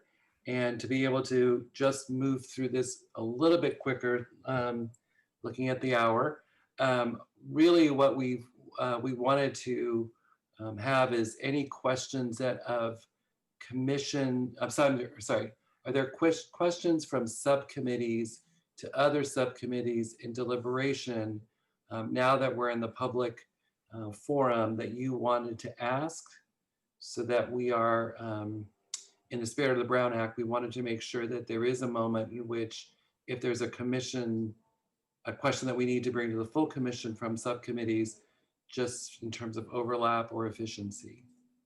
Are there any subcommittees that have questions for other subcommittees? And I think that would potentially be the governance subcommittee or the policing, municipal law, accountability and inclusion subcommittees, since voting and elections has given us their recommendations. Okay. Hearing none, then I'm going to move us on. Just in case there is one next time, next meeting, commission meeting, there will be a moment on the agenda for that. Hey, Fred, can I just remind folks, especially the subcommittee leads, that we have asked that any notes, documents that you've taken at past meetings are shared ahead of commission meetings, so folks that are interested can follow along with your deliberations and shared publicly on the public record via Brown Act. So we'll continue to remind you through Megan's emails, but if you have any notes from existing subcommittee meetings or past subcommittee meetings, please send them to us so we can share them out with the full commission by the Friday before the next full commission meeting. Okay. I'm going to move us to item C, which is a discussion of the final recommendations format. I'm going to ask Lawrence to make this brief, but I thought it would be prudent for us at the beginning of this process of as we start to formulate recommendations for the commission to have some ability to weigh in, and we can, this is not the only time you'll be able to do that, but I've asked the consultants to look at what is the format we want to think about, so that as we're looking at recommendations, whether they be to the charter or policy, the idea that there's a multitude of opinions about things, how do we want to organize this? So Lawrence is going to present some of the ideas we have around what are possible ways that we would do our final report. And I think that'll help us in our deliberations along the way, in case there's something we're like, yes, but remember we want this in the report, so let's make sure that we look at this at this time. So Lawrence, you want to walk us through some of the ideas of possible formats for our report? Yes. There we go. Just want to make sure that I've got the full screen presented here. So as Fred shared, and as some of you kind of spoke about through some of your questions, I think talking through now what the format of the final report could look like could help even inform some of the questions that are brought up and some of the process around recommendations. So what I did was look at a number of different charter commission, sorry, while I reorganize my screen here. Organizes that we are not asking for any decision tonight. So, yeah. This is really just an opportunity for us to we would love your feedback on this overall, so we can continue to develop an outline for us all to work towards for the final report. So this brief presentation is some of the considerations I think it would be wise for you all to consider, considerations to consider as far as what the final report looks like. And then I looked at the charter review commissions from San Jose in 75 to 85, San Diego, Austin, and Detroit. So first of all, the considerations that I think it would be wise for you to look at for the final report. Certainly for each individual recommendation, what are the sort of elements of the recommendation you're presenting? The recommendation memo has 8 different sections, so it might be a subset of those. You'll see some examples as we come up here with the other charter commission reports. There's a question about how to present majority versus minority opinions, and there's a few different ways that's been done from what I've seen that I'll share. I think it's very helpful for you all to consider now how the public interprets or would read the recommendations you make so that they can most easily understand and be prepared to provide feedback. And again, have a couple examples. There is, from what I've seen, sort of a little bit of a categorization, not necessarily a hierarchy, but presenting recommendations, groupings of recommendations on the timeliness of their recommendations. So an example in your case would be the voting and elections recommendations, some of which we heard tonight around changing of the upcoming election versus some longer term recommendations like the changing the size of the council. So that might be something to think about. And certainly, like we talked about, charter revision recommendations versus policy recommendations and how that's structured into the final report. And then just a note on appendices and what information is included. The 75 San Jose Charter Review Commission report, what I wanted to just focus on here was the format for each individual recommendation that they presented. They had the recommendation, the background, the methodology they used to generate the recommendation, and a conclusion. That I thought was just something to consider. And you'll see another example of that, I think, with Austin. Let's see, compared to that, San Jose, and there actually was no minority report from San Jose in 1975, at least not that I saw. 1985 did have a minority report, which was really just in the form of bundled letters from dissenting commissioners on certain recommendations that was submitted along with the primary commission report or the majority report. They also organized theirs according to recommended charter changes and minor changes, as you can see highlighted there in yellow, just kind of more kind of language tweaks. San Diego, this was in 2007. They, as I've mentioned here, had a section for recommendations for the 2008 ballot versus recommendations for a later ballot. And then they organized theirs in categories. I don't think, from what I remember, that these were necessarily directives for the commission, but certainly in your case, the different directives that this commission has been given from council might make sense to categorize here or not. They also include a section under municipal code proposals. So the proposals, and some proposals that would be necessary if the public approves the 2008 charter amendment. They also have a section here for items researched but needing further study by a future charter committee or commission. So I think this is an interesting option for you to consider. We talked about the time constraints of this commission. So there is an opportunity to say that we really think this is important, but this needs to be, this study and consideration needs to be moved forward by a future commission or committee. In Austin, they had a bit more of their individual recommendation format was a bit more built out. They had the overview of the recommendation itself, the way they incorporated sort of, I won't call this minority report, but sort of, and I won't even call it dissent, but sort of how is basically the voting tally. Each recommendation included a line that said this recommendation was passed by a vote of X to Y, of 10 to 3. Then they had background and policy reasons for the recommendation, substance of the proposed amendments, revisions or repeals. They had a fiscal, budgetary, and impact for the recommendation, which may or may not be possible for this commission, may not be necessary since the council will be doing some work on this too, I know, when they consider the proposals and the budget office as well. There was a section on the impact of the recommendation on existing city laws, rules, practices, and procedures, which I thought was helpful. And they included proposed ballot language in certain cases. That may be something that city attorney can help with in your case as well. And they had a pretty extensive list of appendices with additional information. And let's see, King County, actually this wasn't in my outline, I added this at the last minute. I wanted to note that they had a minority report comment, which was basically, this is the proposed charter amendments, and there was, it says, a little hard to read, I know, but this preamble change is the only one of the amendments where the commission has included a minority report. So there's one comment which they consider the minority report as part as on the specific recommendation. So one way to include minority comment is directly within the report instead of a separate report. They also have a section for topics encouraged for further consideration by council. So continuing on that theme of presenting other important topics that may not be charter revision recommendations. And finally, with Detroit, they had a very different model.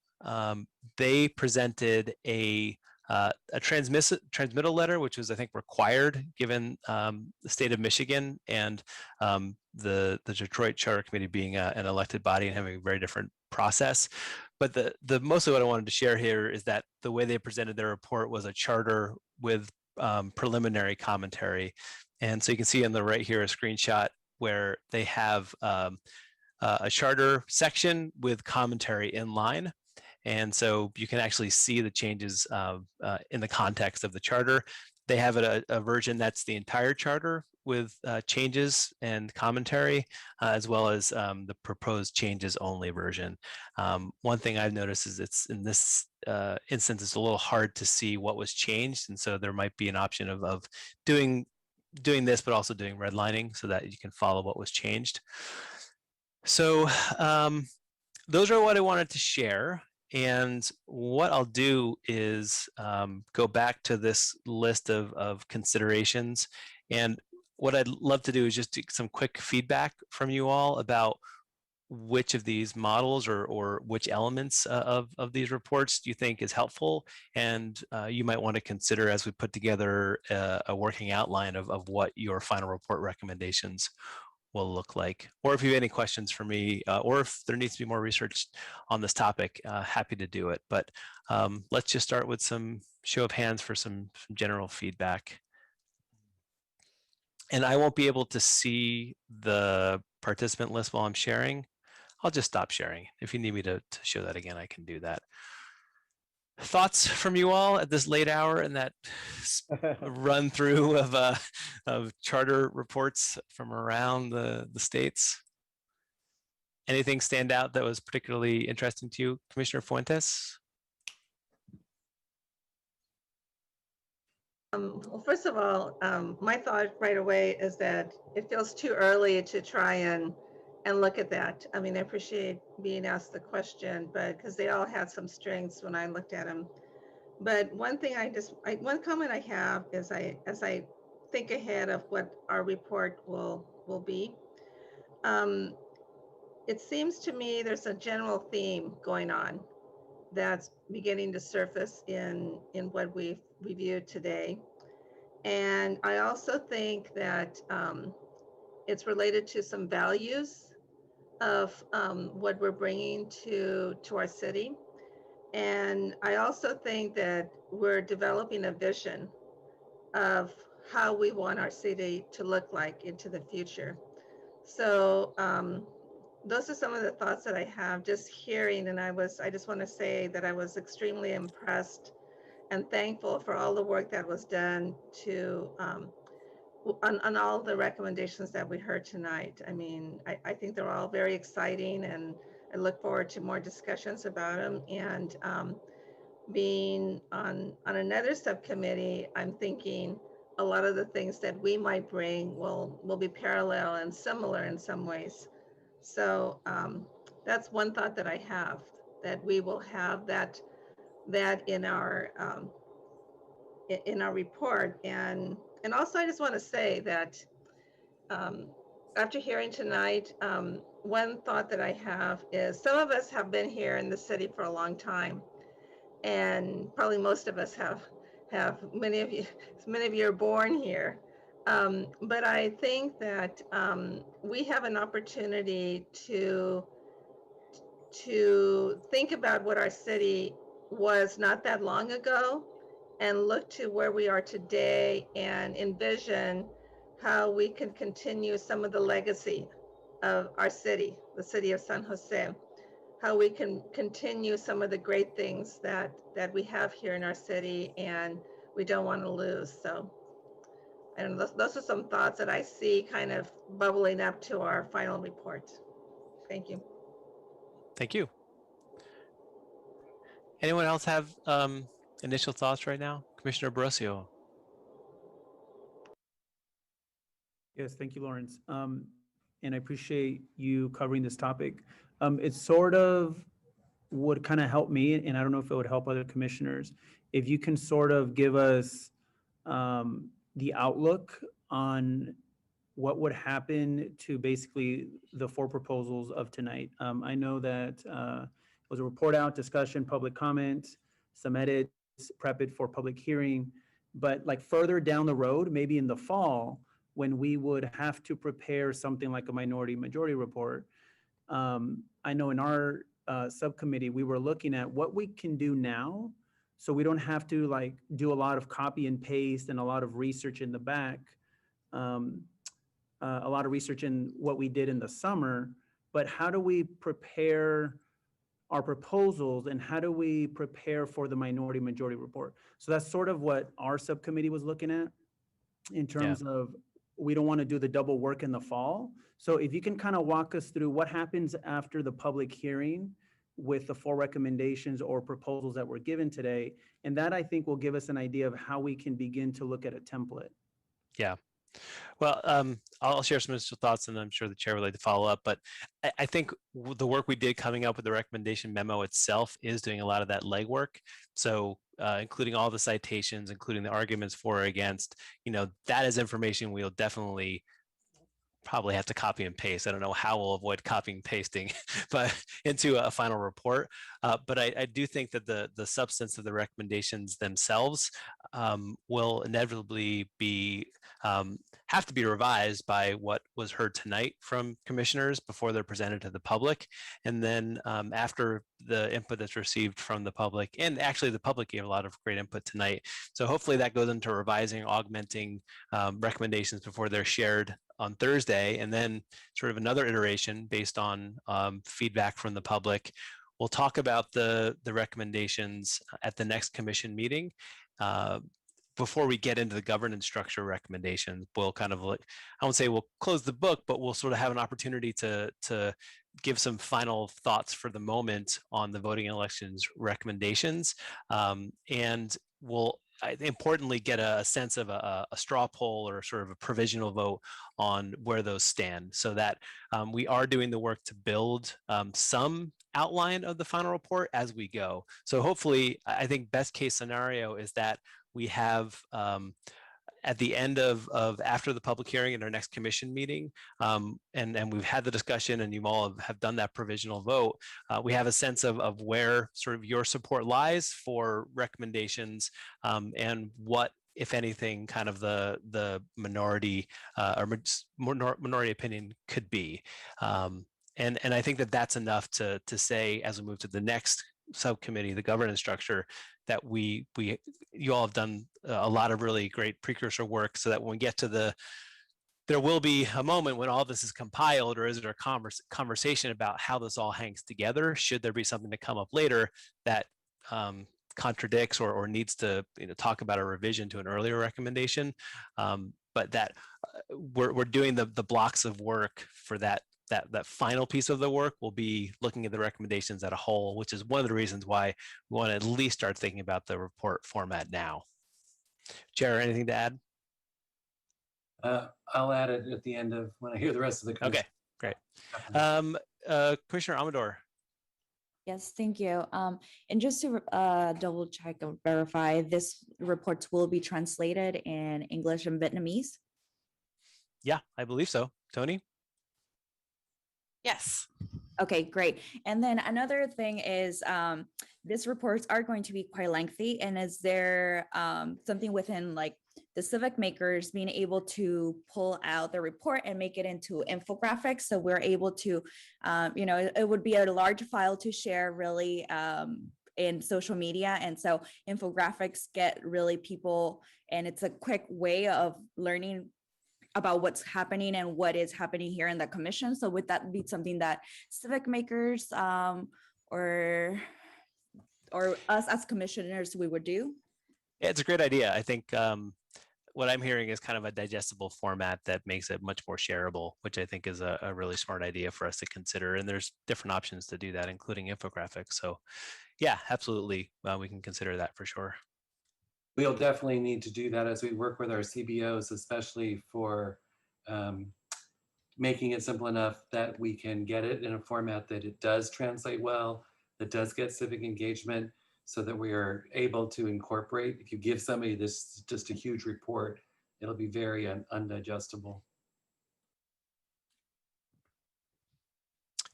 Any other thoughts right now on this?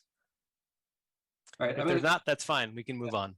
I'm going to go to the public at this point about this. But I just ask commissioners to kind of start thinking about this, because what I'm trying to avoid is exactly what Commissioner Ambrosio is referring to, which is I don't want to get down the line and then be like, oh, wow, we should have, I thought we were going to do this. So just to get a common thinking around it. So I'm dropping all this on you at a late hour. So think about it this week, be able to send us emails around feedback, just around anything that you think is missing or things that you really liked. That'd be really helpful so that we can then start to formulate an outline. I think Commissioner Fuentes, her example of, hey, we really need a vision statement here. We really are looking at kind of a broader piece, which you don't see in the report that the other cities have done. That's the kind of thing, if we're missing something, I don't want to get to fall and be like, gosh, what a great idea. We should have thought about that last summer. We're in the summer. That's why I've asked that we start kind of thinking about it now, so that we are working all along the way and we don't get to the end of trying to cram it all together. At least that's the idea. All right, I'm going to go to the public. Are there public members who'd like to give us any suggestions or feedback on the format of the final report? Alina has her hand raised. Good evening, commissioners. I'll keep this short. I know it's getting pretty late. So I also feel that it's important that we start thinking about this now. To Commissioner Amador's suggestion, I was thinking the exact same thing. I think that whatever format we end up with, I would suggest that we make it widely available and accessible to the public in multiple languages, maybe even an infographic of how to read the report, just like we have some tutorials of how to submit public comment and do things on the city website. From a marketing and marketing standpoint, with my experience, the readability perspective, I would suggest being very explicit with the base template, with some flexibility for people to build off of, but using a font hierarchy, maybe some color and bullet points to really help the public discern information. Additionally, I think proposals should definitely be prepared in a multilingual infographic with links to the full report if they are so curious, for social media, newsletters, and for people who do not have the privilege to have the time to read through all the reports. An infographic makes all of this very accessible. It could also be a learning opportunity by acting as a gateway to becoming more knowledgeable and engaged in the process of civic participation. Thank you. Thank you. Next speaker. Blair Beekman. Hi, Blair Beekman here. That was really interesting words by the previous speaker. Yeah, to make it a process where a person can really be engaged with the report and a good teaching lesson, that's awesome. I mean, for me, I'm not that experienced with these things. I would love to read such a report the previous person just offered. I guess, it seems appropriate to remind at this time that from my previous public comment, with a few program ideas that you maybe cannot go fully forward with, but that are just simply a part of our society and our future that we maybe cannot fully do at this time, to make mention of them in the reports, and that could be interesting ways to keep the door open, as I tried to say earlier, towards I don't know, the future ideas of our democracy that I think we really have to be able to start to mention more. And so good luck how to do that. And thanks. Thank you. Next speaker. That was our final speaker. Thank you. Our last item tonight is a discussion on the bylaws, and I'm going to ask the City Attorney Vanny to give us an update. Good evening, everyone. I wanted to just share with you all, I'm going to go ahead and share my screen, a draft bylaws, if you can all see it. This is a draft of the bylaws. It was shared with some of the commissioners already who volunteered a couple of weeks ago to work on the bylaws. At this point, what I've done here is under Council Policy 0-4, the City Council has approved standard bylaws for all boards and commissions. So using that as a template, this draft here, just as a presentation model for the commission to get you all started in discussing this, updates that template with one specific exception or one specific change, and that has to do with implementing the council resolution for the election of the chair and what role the chair has with regard to voting. Otherwise, these bylaws are identical to those bylaws in Council Policy 0-4. Under 0-4, amendments to the standard bylaws are subject to approval by the Rules and Open Government Committee or other council committee if it's so designated, and largely because the City Council has decided that for many boards and commissions, they want them to operate under the same rules. And what a bylaws does is it establishes just very standard requirements. How the election of a chair is to occur, the chair's powers and duties, how the vice chair is elected, and with this particular body, the vice chair is elected like any other board and commission. So I just want to remind all commissioners of that, is that any deviation from this may be subject to approval by the Rules Committee. And depending on any action or direction that's received here, we can get started on drafting any changes that you all may have or any additions that you all may have. And we can have something for the board to review, for the commission to review at its next meeting. Commissioner Tran. Thank you for sharing the template again, Mark. So we actually do have the commissioners who volunteered did actually put together a proposal, but it wasn't including the agenda. And I don't know if it's proper to consider it now since it hasn't been presented for review ahead of the posting of the agenda. So I don't know if we need to table it necessarily just because of the Brown Act requirements. That said, I can quickly summarize. We worked off the template that Mark Vanny provided. We took some of the feedback he already sent to us to heart, in that, operationalizing or setting the procedures for the commission. Some of that really should fall to the chair. So the draft template of the bylaws actually includes the focus of the new draft actually includes a preamble, as was originally proposed by Commissioner Fuentes, with our commitment to equity and addressing some of the historical challenges and oppressions that we've seen into our work. So that no, that wasn't published. I think this might be up to the chair to clarify if we can consider it tonight or not. Well, this is actually a legal question. Unfortunately, you can't take any action on approving of the bylaws because it hasn't been posted and it hasn't been finalized. You can certainly discuss some of the topics, some of the additions, and that additional direction can be provided either to me or to the other commissioners, and we could put something together for next meeting. Okay. Like you're getting the sense that it is kind of running a lot longer than we all probably planned to be on. I'm more than happy to wait a little bit because I think our proposed template is pretty straightforward and can be considered at the next meeting.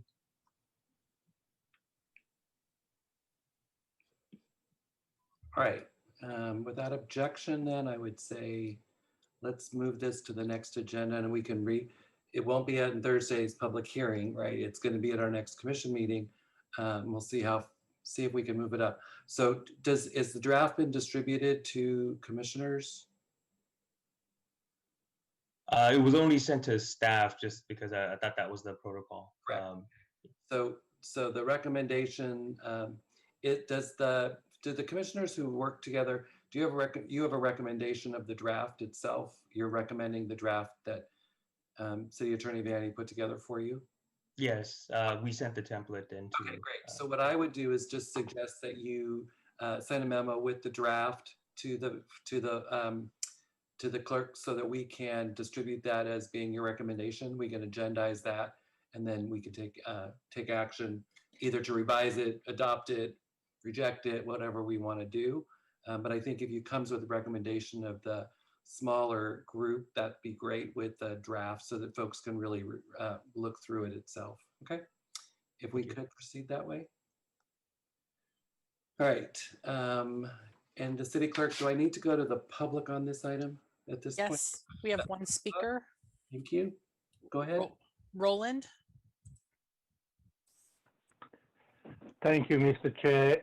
It's a very quick question, specifically, and it doesn't have to happen tonight, but maybe when this comes back, I would be interested in learning more about how conflicts of interest are being handled, whether it's handled by the bylaws or elsewhere.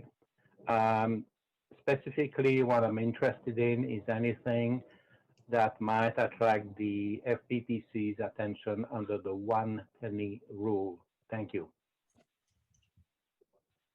Okay, that was the final speaker. Thank you. All right, at this point then, we will open to public comment on an item that's not been on the agenda tonight. Is there anybody in the public that wants to address the commission on an item that has not been on our agenda tonight? Yeah, the first hand is Roland. Thank you, Mr. Chair. So very briefly, I want to bring to your attention, I received an email from Megan on 7/6, and so she introduced herself, and she said that Commissioner Magnolia Segal would like to reach out to you, and it goes on. So anyway, in closing, she gave me an email address, which is CRC6A, and then you know what the rest of it is. And I duly responded to that email address. I copied Megan. So I gave my contacts, which is my email, to Commissioner Segal. I also gave her my private telephone number. However, I never heard back from her. So happy to chat with her if she still has a question. Thank you and good night. Thank you for your service. Thank you. We'll definitely have a follow-up. Megan can follow up with you. Thank you for your participation this evening. All right, so I want to say thanks to all our. Wait, we still have we have two hands up. I'm sorry. That's okay. Blair Beekman. Hi, Blair Beekman here.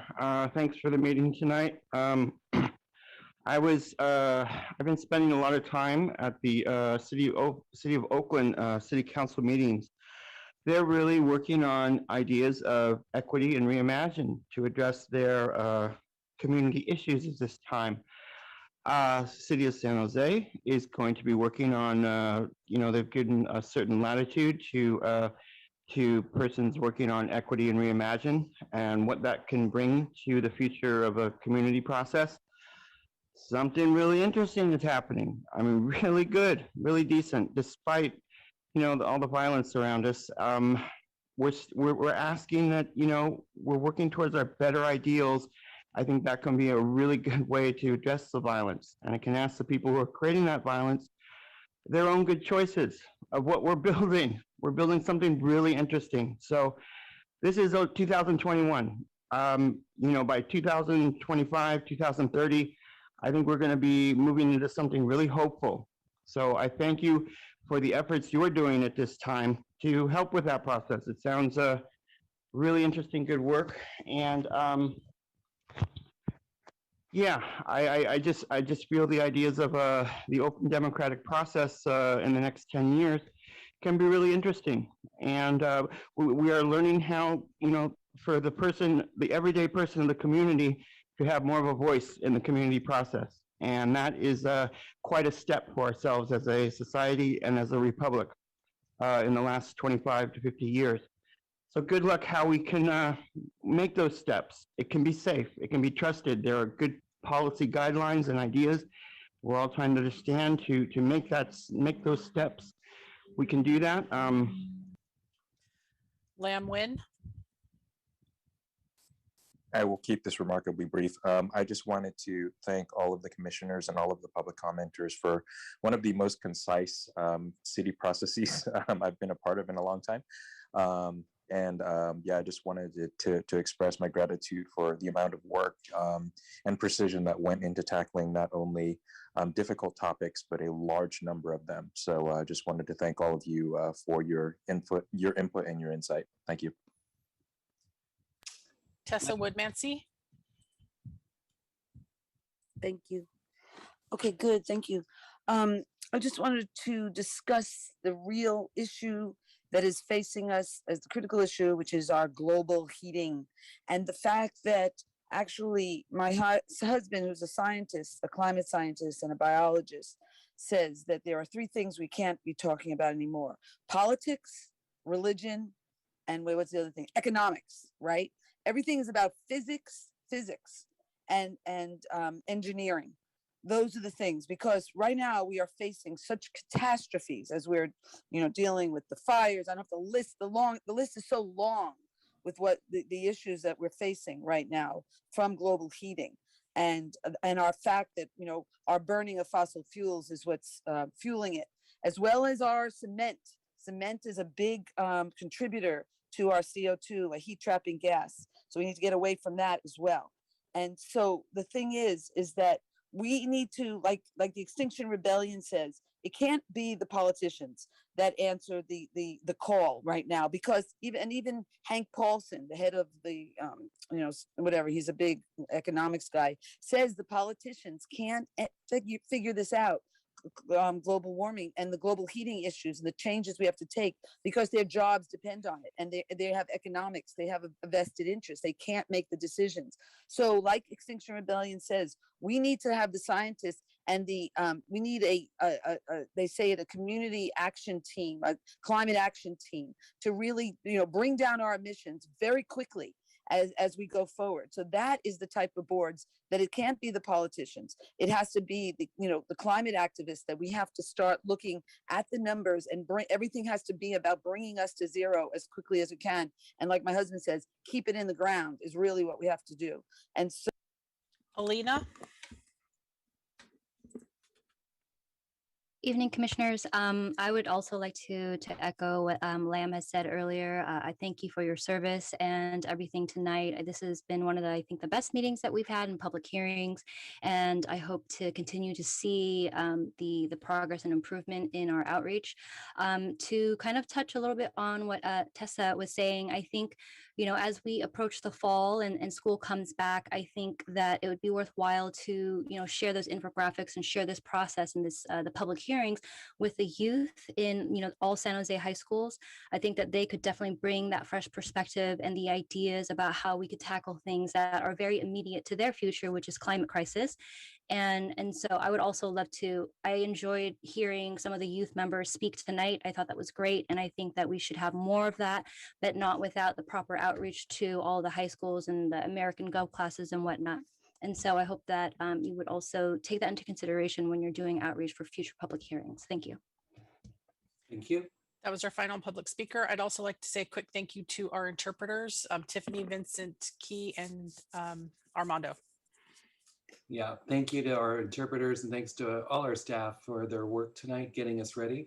I want to particularly thank the subcommittees. What a high bar you have set in terms of being able to be thorough, concise, on point, excellently written, really thoughtful recommendations. As the speakers from the public said, this is a lot of information, a lot of big proposals, big ideas, but you made them concisely into the template to make it really accessible. So I appreciate all the hard work of the subcommittees and both that reported tonight and that will report at the public hearing on Thursday, but also the ones that are continuing their work in the other two arenas. Thursday, we do have another public hearing, and so we'll hear on these same 4 items. I'm hoping to ask the public to not just repeat itself again after tonight. If they've spoken tonight, they can go on record on Thursday, but we don't need to have everyone say the exact same thing again that they said tonight, since we had such a great turnout of so many different voices representing so many different stakeholder groups and factors, as well as members of the public on our great topics. So a great start to working on our recommendations. So thank you to everyone for your hard work.